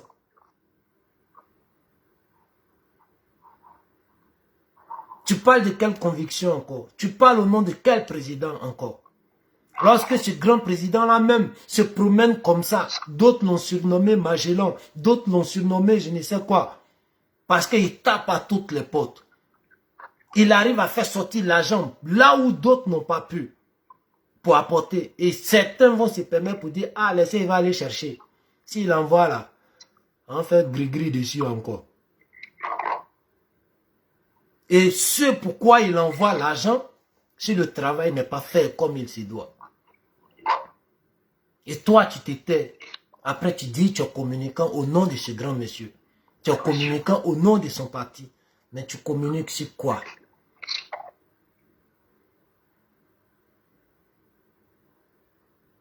C'est ça les vraies questions. Et c'est dommage. Et chef, si tu me permettais, j'allais aussi ajouter que c'est tellement malheureux qu'il faut retenir une chose. Avec tout ce qui se passe, on peut prévoir facilement l'avenir même de ces personnes. Parce que tout ce qui est filé avec le fil même du mensonge et de la trahison finit par s'écrouler de lui-même. Je veux dire quoi? Toutes ces petites mains qui se font utiliser aujourd'hui, on a peut-être 500 €, 200 €, 100 €, mais souvent moins que ça, ou même juste une amitié ou une promesse d'amitié. Sachez que dès que vous rentrez dans le jeu de ces personnes, de ces politiciens-là, vous perdez leur respect, toute considération automatiquement. Parce qu'ils vous voient comme des choses et des objets manipulables. Et demain, c'est eux qui vont soit vous trahir parce qu'ils ne voient plus rien en vous. Et ils vont se dire quoi, oh, toi, bon, tu la fermes, on sait ce que tu es, tu coûtes peut-être 500 € chaque 2 mois ou bien quelque chose comme ça. C'est fini. Et quand ça va mal se passer, vous allez sortir pour venir nous donner les détails sur ces ministres et ces personnes. On a déjà vu ça. Et cher frère, je te dis que ça sera une suite logique. Et donc moi, je me dis qu'aujourd'hui, c'est quelque chose qu'il ne faut même pas craindre. De la même manière que c'est né, c'est comme ça va tomber rapidement. C'est des intérêts circonstanciels. Mais ce qui est le plus intéressant dedans, c'est nous autres qui sommes des esprits indépendants et libres. Pourquoi nous menons ce combat-là? Et tu l'as bien dit, on le mène par devoir d'humanité, de pouvoir être vrai envers nous-mêmes et d'être vrai envers nos parents qui sont restés en Côte d'Ivoire. Voilà le premier rôle. Et à travers le combat que nous menons là, nous nous rendons utiles. Parce que nous sommes la seule plateforme qui dit, voilà ce qu'on a fait pour les Ivoiriens, voilà ce qu'on a fait bouger. Vous pouvez le prendre comme vous voudrez, mais au moins, c'est des choses concrètes qui se voient chaque jour. Ouais. Et je le dis, que nous, on nous empêche de faire notre travail. Cher frère, je pose une question. Qu'est-ce qu'on perd? Rien. On ne perd absolument rien. On aura plus de temps pour aller faire d'autres boulots. Exactement. Et donc là, c'est un sacrifice que nous on rend au régime et à la Côte d'Ivoire. Ça, au moins, il faut avoir le courage de se le dire. Et je le disais la dernière fois, moi, je suis retourné, quand il y a eu l'attaque de Kafolo, j'étais à Boaké, j'étais en vacances. Oui. Mais les États-Unis ont envoyé un hélicoptère pour me chercher à Boaké. J'ai dit, je ne bouge pas. Parce qu'un vrai là, un vrai homme, quand tu dois mourir, tu meurs là où tu dois mourir. J'ai dit, c'est pas à cause de Corona. Moi, j'ai connu la guerre ici à Boaké. C'est pas parce qu'aujourd'hui, il y a Corona, moi, je vais fuir, je vais prendre un avion, fuir pour laisser les membres de ma famille. J'ai dit, je ne bouge pas. J'ai dit, si Corona doit tuer là, je préfère mourir ici. Mes chers frères, c'est dans ce contexte-là que je suis resté. Oui. Et en juin, il y a eu l'attaque des Kafolo. Et c'est un jour dans les journaux, je vois ça. Et il y a le terroriste en chef qu'ils ont arrêté là, Soufiane, qui dit que non, leur financier se trouve à New York. Chers frères, voilà la vraie raison pour laquelle je suis retourné à New York. Et j'ai traqué l'individu et j'ai donné les informations de l'individu au service des renseignements. Je le dis aujourd'hui. Et après ça, on vient nous traiter de moutons noirs. C'est pas fini. Quand tu mens, tu vas mentir. Il faut demander à DMC, est-ce qu'ils n'ont pas posé plainte contre nous? Ils ont posé plainte contre nous.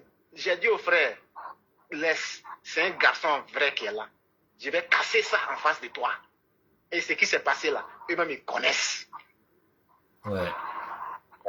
Et on est resté dans le même New York là. C'est moi, éclaireur, qui ai dit, voilà, les mercenaires guerriers, voilà comment. Mais les gens ne se posent pas la question, comment il fait pour savoir? Je ne suis pas en Afrique.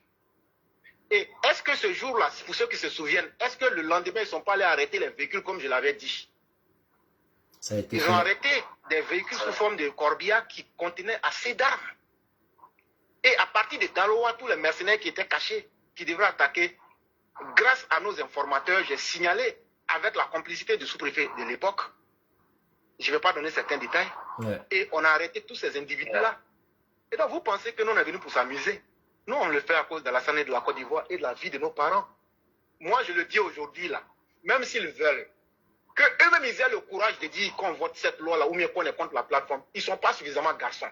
Sinon, là, ils n'ont qu'à dire, vous, là, on ne veut plus de vous. Moi, je te dis, là, moi, je ne paie rien.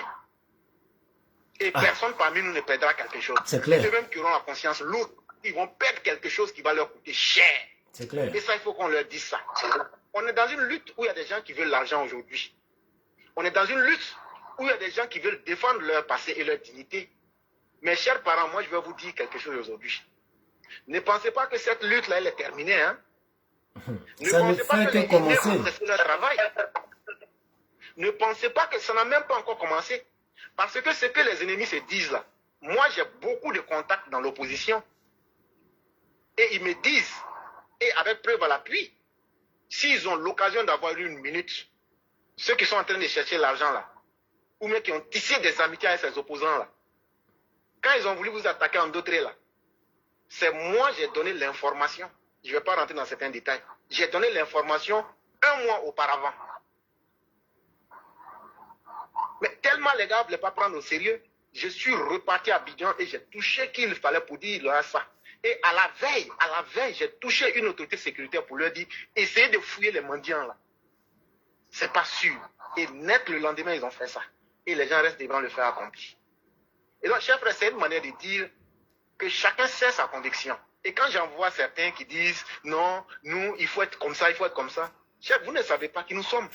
Vous ne savez pas ce que nous faisons. Et donc, faites beaucoup attention. Parce que ce qu'on fait là, c'est des choses concrètes. Moi, j'aimerais voir les cyberactivistes venir dire, voilà, on a lutté pour que les jeunes aient, de façon propre, accès au financement à la jeunesse.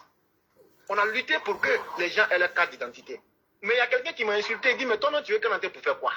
J'ai dit, non, moi-même, je n'en ai pas besoin. Mais je veux ça pour les parents qui sont restés. Non, mais tu sais, cher frère, excuse-moi. Hein. Aujourd'hui, moi, je ne m'attarde pas à interpeller des frères cyberactivistes pour qui j'avais de l'estime hier parce que pendant la période de 2020, j'ai vu leur communication, j'ai vu leurs convictions. Mais aujourd'hui, là, moi, j'interpelle, mon combat est plus pour les Ivoiriens et la réalisation de ce grand président-là. Donc, qui je dois interpeller? Ceux qui ont la conscience de ce grand président-là, qui a eu son pouvoir à travers nos voix, à travers notre confiance. C'est eux, moi, aujourd'hui, moi, j'interpelle. Sinon, dis à quelqu'un, oui, tu as perdu ta conviction, reviens à la raison. Cher frère, il n'y a pas plus aveugle que celui qui refuse de voir. On est tous des grands garçons et chers frères. Et pour terminer rapidement ce que je disais, Oui. il faut qu'on continue à éduquer nos parents pour leur dire que Alassane, là, c'est un parapluie qui est trop grand pour nous.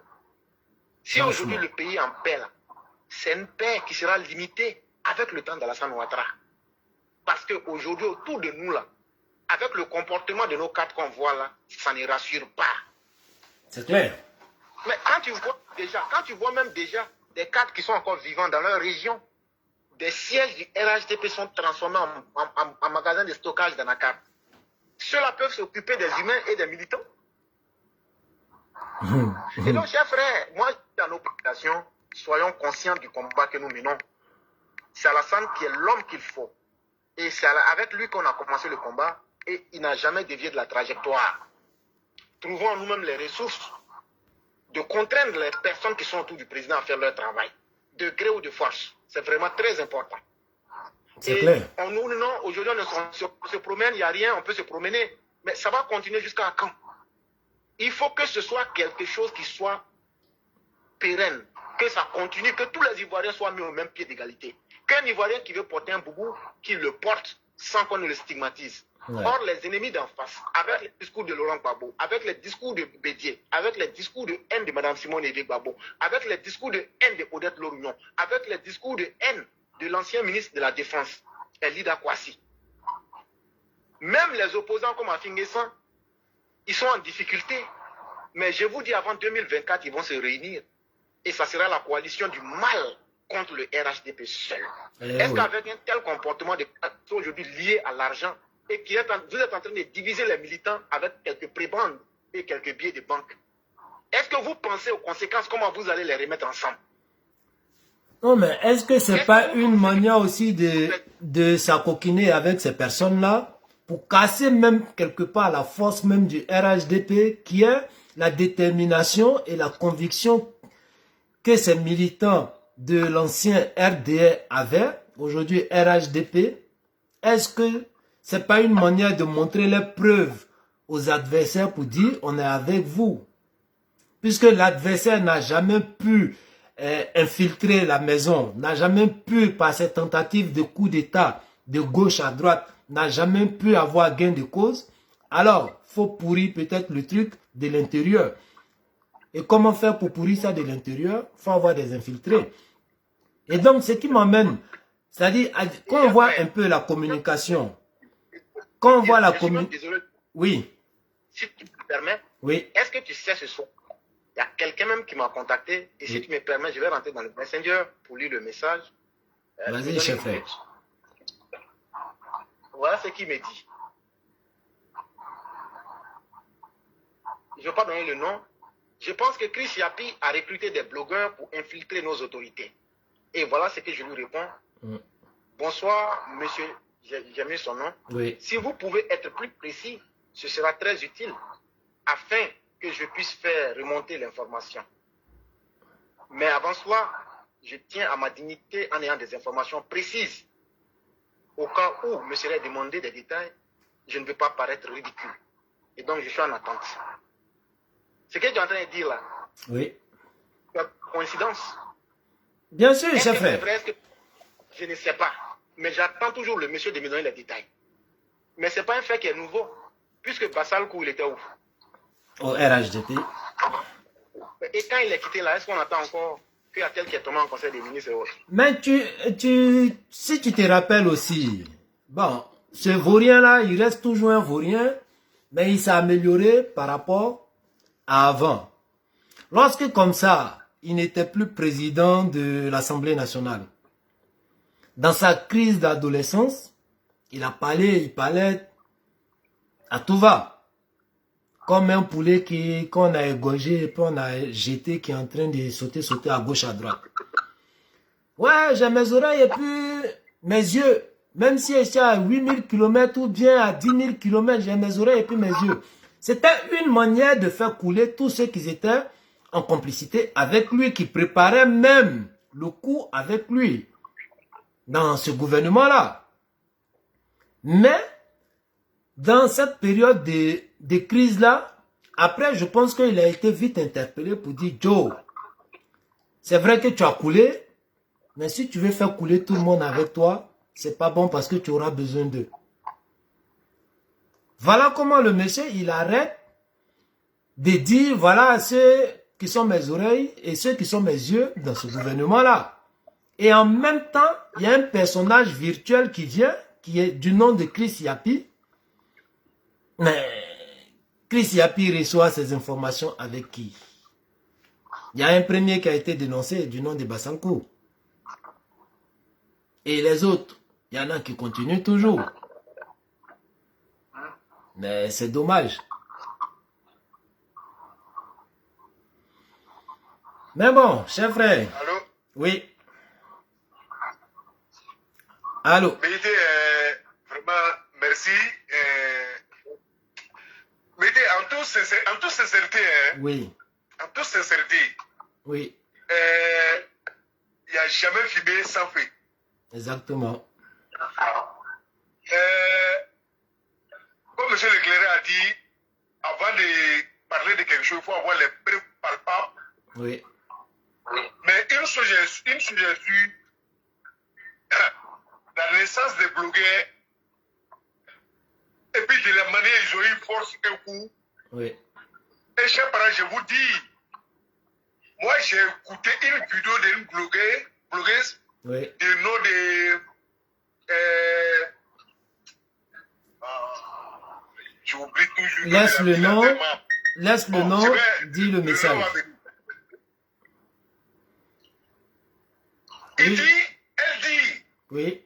ils ont envoyé une photo d'une blogueuse des noms de Elvis Milan Oui. au ministre de la, comment dirais-je, de tourisme. Oui. Et il a intervenu, il a parlé. Oui, je ne veux pas celle-là, elle n'est pas belle. C'est la voix des ministres ou c'est pas la voix des ministres. Mm. Il y a une enquête qui est en train de mener, je ne peux pas confirmer, Oui. mais ils ont envoyé une photo, le ministre a répondu. Oui, j'ai écouté très bien cette vidéo. Donc, ils ont parlé des filles. Oui, ce jour, ça m'a découragé.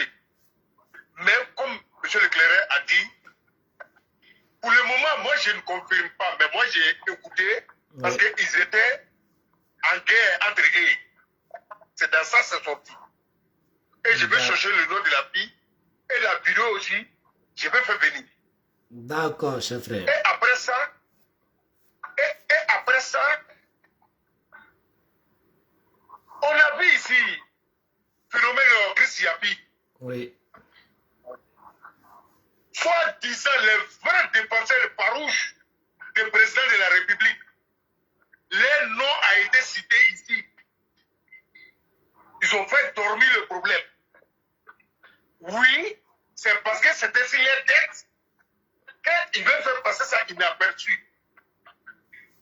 Mais pour moi, ce n'est pas encore passé. Il faut que ce débat revienne. Laquelle, où ça y est, il faut qu'ils nous disent quel est le problème. On a vu Makosso en direct ici, où il tapait Chris Yapi, parce qu'il y avait un contact entre eux. Il connaît très bien Chris Yapi d'après lui, Makosso. Et on a vu notre ministre de la Jeunesse, que Mamadou Touré, dans le direct devant le monde entier, a parlé, on a entendu. Mais la suite, c'est quelle décision qui a été prise? Est-ce que vraiment c'est le défenseur du président de la République? Ou bien il y a quelque chose qui est caché après? Parce qu'on a en famille, quand quelque chose ne va pas, il faut qu'on en parle. Il faut éclaircir. On veut accuser les autres de moutons noirs. Ben tu vois, chef frère Bété. Mouton noir. Oui. Chef frère Bété. Tu vois, alors que en ce moment, il y avait la loi de 2013 par rapport aux diffamations et tout. Et voilà un personnage comme ça qui dit, je connais Chris Yapi, et qui a commencé à avancer des propos.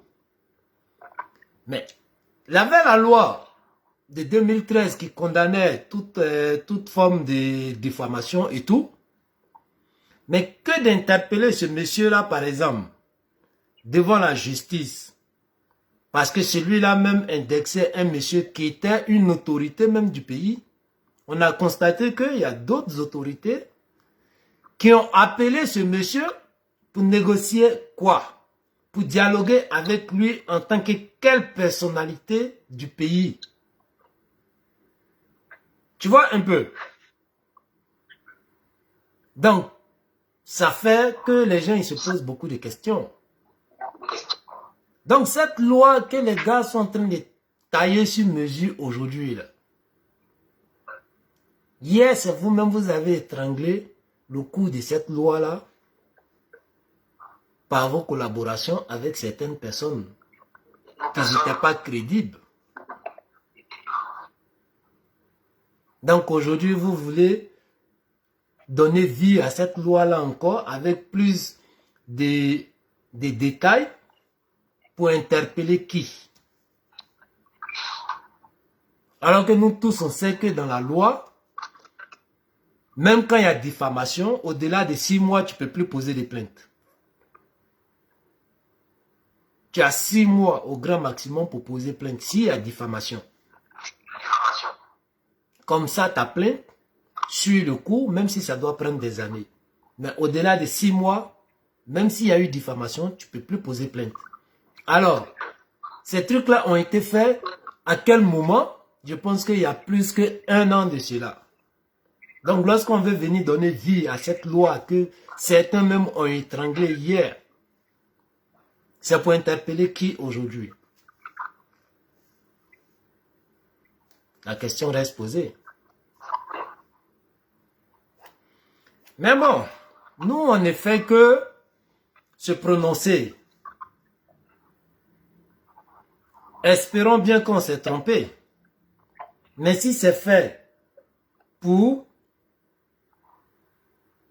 c'est-à-dire casser une communication qui sert plus à la population ivoirienne, parce qu'on dénonce, on demande des comptes, parce qu'on interpelle pour le bien-être des Ivoiriens et pour la réalisation même de ce grand monsieur-là.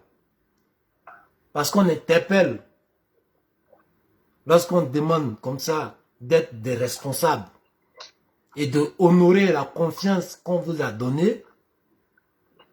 Si c'est pour casser cette communication-là qui va plus encore même éveiller les consciences à ne plus être des sacrifices, à savoir demander des comptes, à savoir poser des questions lorsque on les approche pour des programmes d'élection ou quoi que ce soit.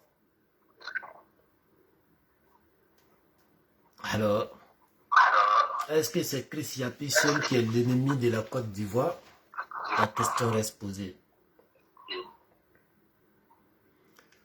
Donc, chers frères, c'était voilà une série de questions que je me posais et je pense que pas mal de personnes aussi se posent ces questions-là. Et on attend de voir en vérité, cette nouvelle robe de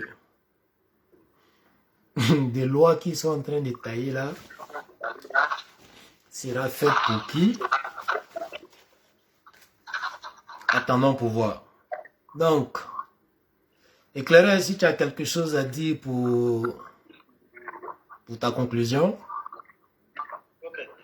Mété, j'aimerais te dire merci à toi-même infiniment. Merci à notre frère Cyclone et merci à tous ceux qui nous ont suivis. Je leur dis que dans ce monde-là, ceux qui ont toujours fait bouger le monde, ce n'est pas la masse, c'est un groupe de personnes. Et aujourd'hui, dans notre temps, sous le régime du docteur Ouattara, vous voyez que Alassane Ouattara, il est l'élément essentiel qui a tiré cette lutte. Et c'est avec très peu de personnes. Et je me souviens encore l'année dernière, quand moi déjà à New York, j'ai rencontré un haut dignitaire du régime pour lui remettre des dossiers de recherche que j'avais fait sur un cyberactiviste qui était très dangereux. Oui. Et le monsieur m'a dit ceci. Il dit, frère éclaireur, écoute, tout ce que je dis, si ce n'est pas vrai, que Dieu maudisse mon âme. Parce que c'est que quand tu peux mentir pour plaire aux gens. Et le monsieur m'a dit, il dit, frère, tu sais, je ne suis pas surpris parce que moi-même, le président de la République m'a dit ceci. Il dit, ceux qui l'aiment vraiment et ceux qui luttent pour lui sincèrement sans condition, il dit, il sait que c'est des personnes qui n'ont aucun contact avec lui, qui sont loin de lui. J'aimerais que ce petit groupe de personnes déterminées que nous sommes, c'est vrai que le président ne l'a jamais vu. Et moi-même, je ne sais pas. Je ne dirais pas que ce n'est pas mon rêve de ne pas le rencontrer.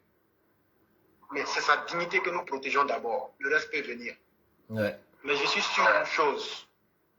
Dieu finit par remettre toutes choses à sa place. Ça, on ne parle même pas de la logique. On parle de la loi de la nature. Toute chose finit par revenir à sa place. C'est clair. Ces sommes que vous prenez avec ces ministres que vous bouffez aujourd'hui là, ce sont des sommes qui auraient dû servir à construire des hôpitaux, à soigner des enfants, à creuser des puits. Vous êtes en train d'assoiffer des familles. Vous êtes en train d'empêcher des familles d'avoir accès à l'eau, à l'électricité, aux biens, alors que le président de la République a fait son travail. Sachez que la nature se chargera. Vous, aujourd'hui, qui prenez des miettes, vous allez payer au même titre, parce que vous serez jugés tous comme les fossoyeurs de la République. Et j'ai dit aux élèves de la classe, c'est Dieu qui rend riche, c'est Dieu qui rend pauvre. C'est Dieu qui rend puissant, c'est Dieu aussi qui arrache le pouvoir. Mais la meilleure manière de perdre le pouvoir, c'est de se rendre inconséquent et inconscient. Le pouvoir, là, Le nombre de morts, il n'y a pas eu un parti qui a eu le nombre de morts pour prendre le pouvoir comme le RDR. N'oublions pas la mémoire de nos morts. Ça, je le dis et je le redis. Celui qui ne peut pas respecter les morts ne peut pas respecter les vivants. Or, si tu ne respectes pas les vivants, toi-même aussi, tu finiras dans l'humiliation et le monde t'oubliera. On ne se souviendra pas de toi que tu as été milliardaire, ou que tu étais XY, ou bien que tu étais celui qui finançait les gens, ou bien qui engraissait les pattes. Mais on se souviendra d'un corrompu et d'un individu néfaste à la société. Parce qu'au cimetière, tout ce qu'on demande, c'est une seule question. Est-ce que c'était quelqu'un de bien? Ouais. Et la réponse, vous la connaissez. Si la réponse est N-O-N, quel que soit ce que vous aviez été sur la terre, vous rentrez dans les poubelles de l'histoire. Mais même si vous étiez le plus petit des hommes, que vous avez posé des actions positives, les gens se souviendront pour dire, ce monsieur-là, c'est vrai qu'il n'avait pas les moyens, mais faisons attention, il a été quelqu'un de bien sur la terre. Et c'est ce que nous, on doit défendre. Les gens pensent que nous, on est bêtes. Vous pensez que nous, on n'est pas ambitieux? Comment quelqu'un peut prendre ses bagages, traverser le monde, aller jusqu'aux États-Unis et ne pas être ambitieux?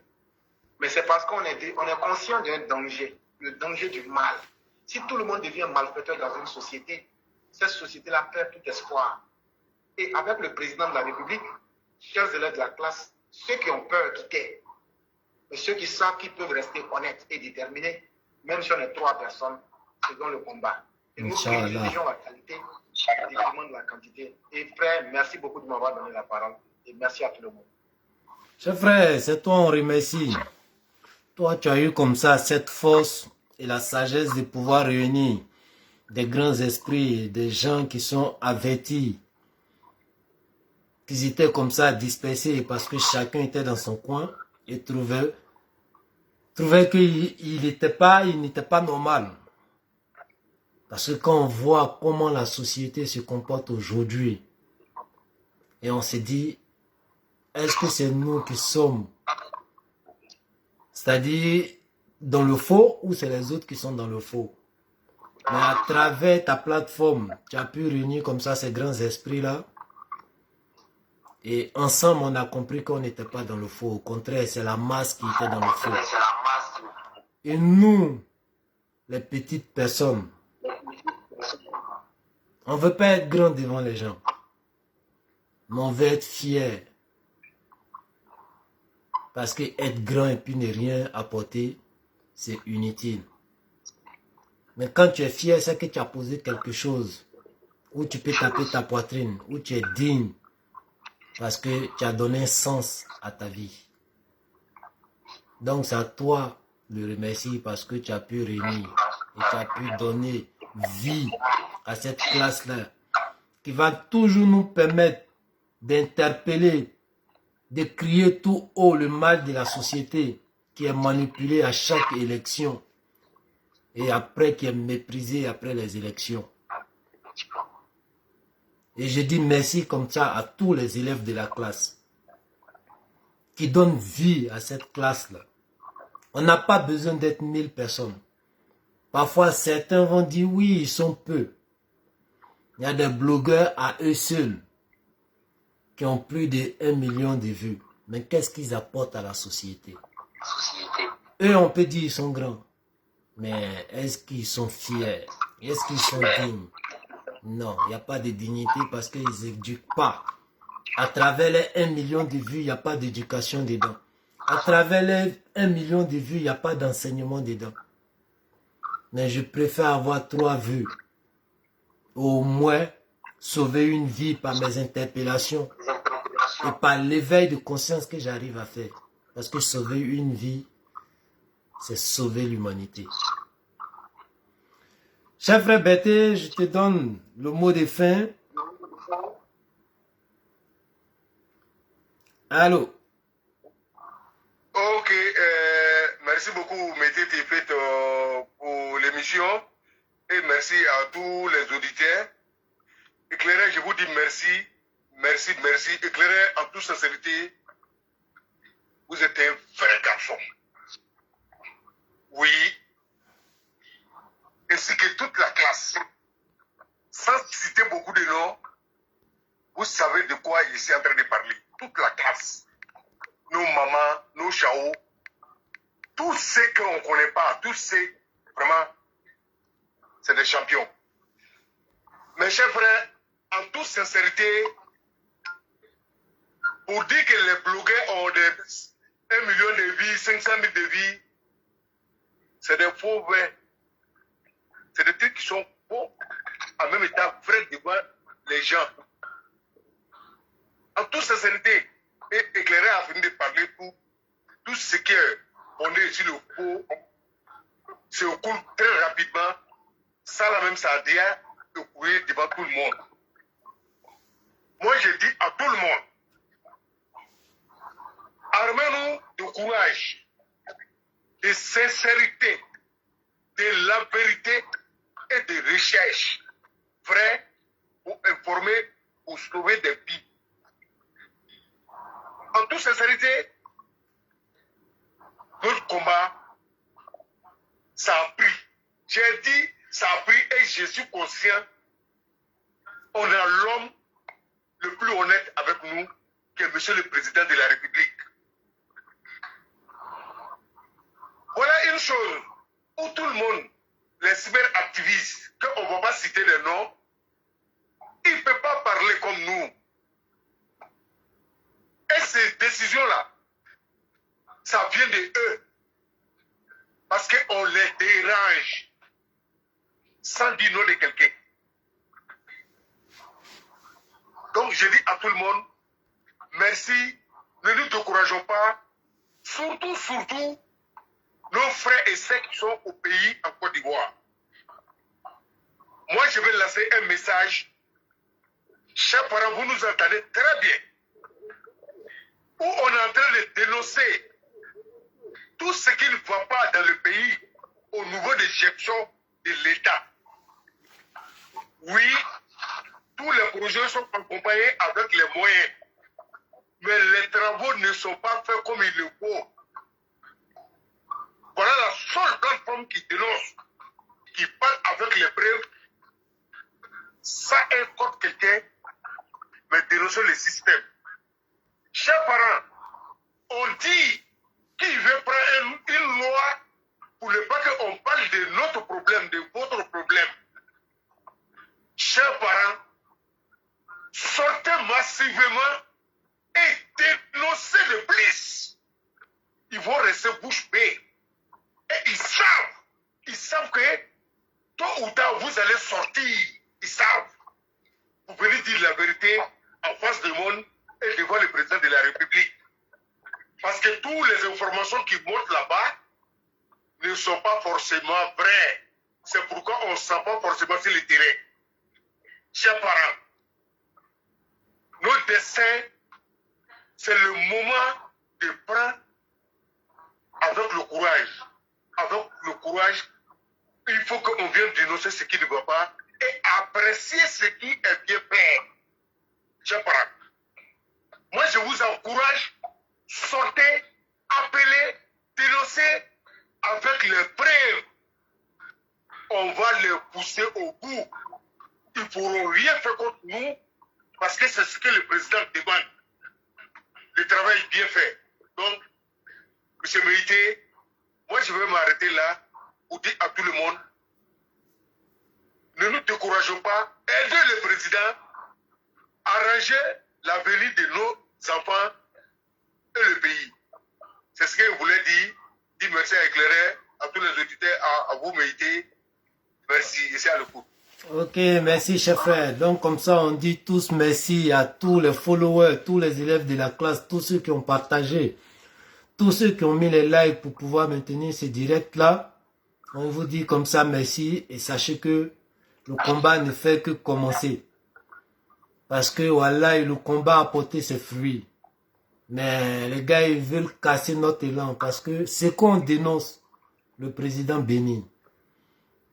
C'est qu'on dénonce, le président est avec nous. C'est qu'on critique, le président est avec nous. Parce que c'est ces résultats-là, lui, il attendait. Et c'est ces résultats-là, nous, on demande. Donc voilà pourquoi ils veulent casser l'élan de ces dénonciations et de ces interpellations. S'il y a eu des martyrs pour qu'on vienne au pouvoir, Sachez qu'on est habitué à être des martyrs. Donc, il n'y a pas de problème. Que Dieu nous accompagne dans notre combat. Que Dieu veille sur la Côte d'Ivoire. Et que Dieu sauve la vérité. Merci à tout le monde. Et je dis bonne nuit et bon début de semaine à tout le monde. Merci à vous également. Merci. Merci, monsieur. Et merci, frère, monsieur Tefet. Et que Dieu nous protège tous. Amen.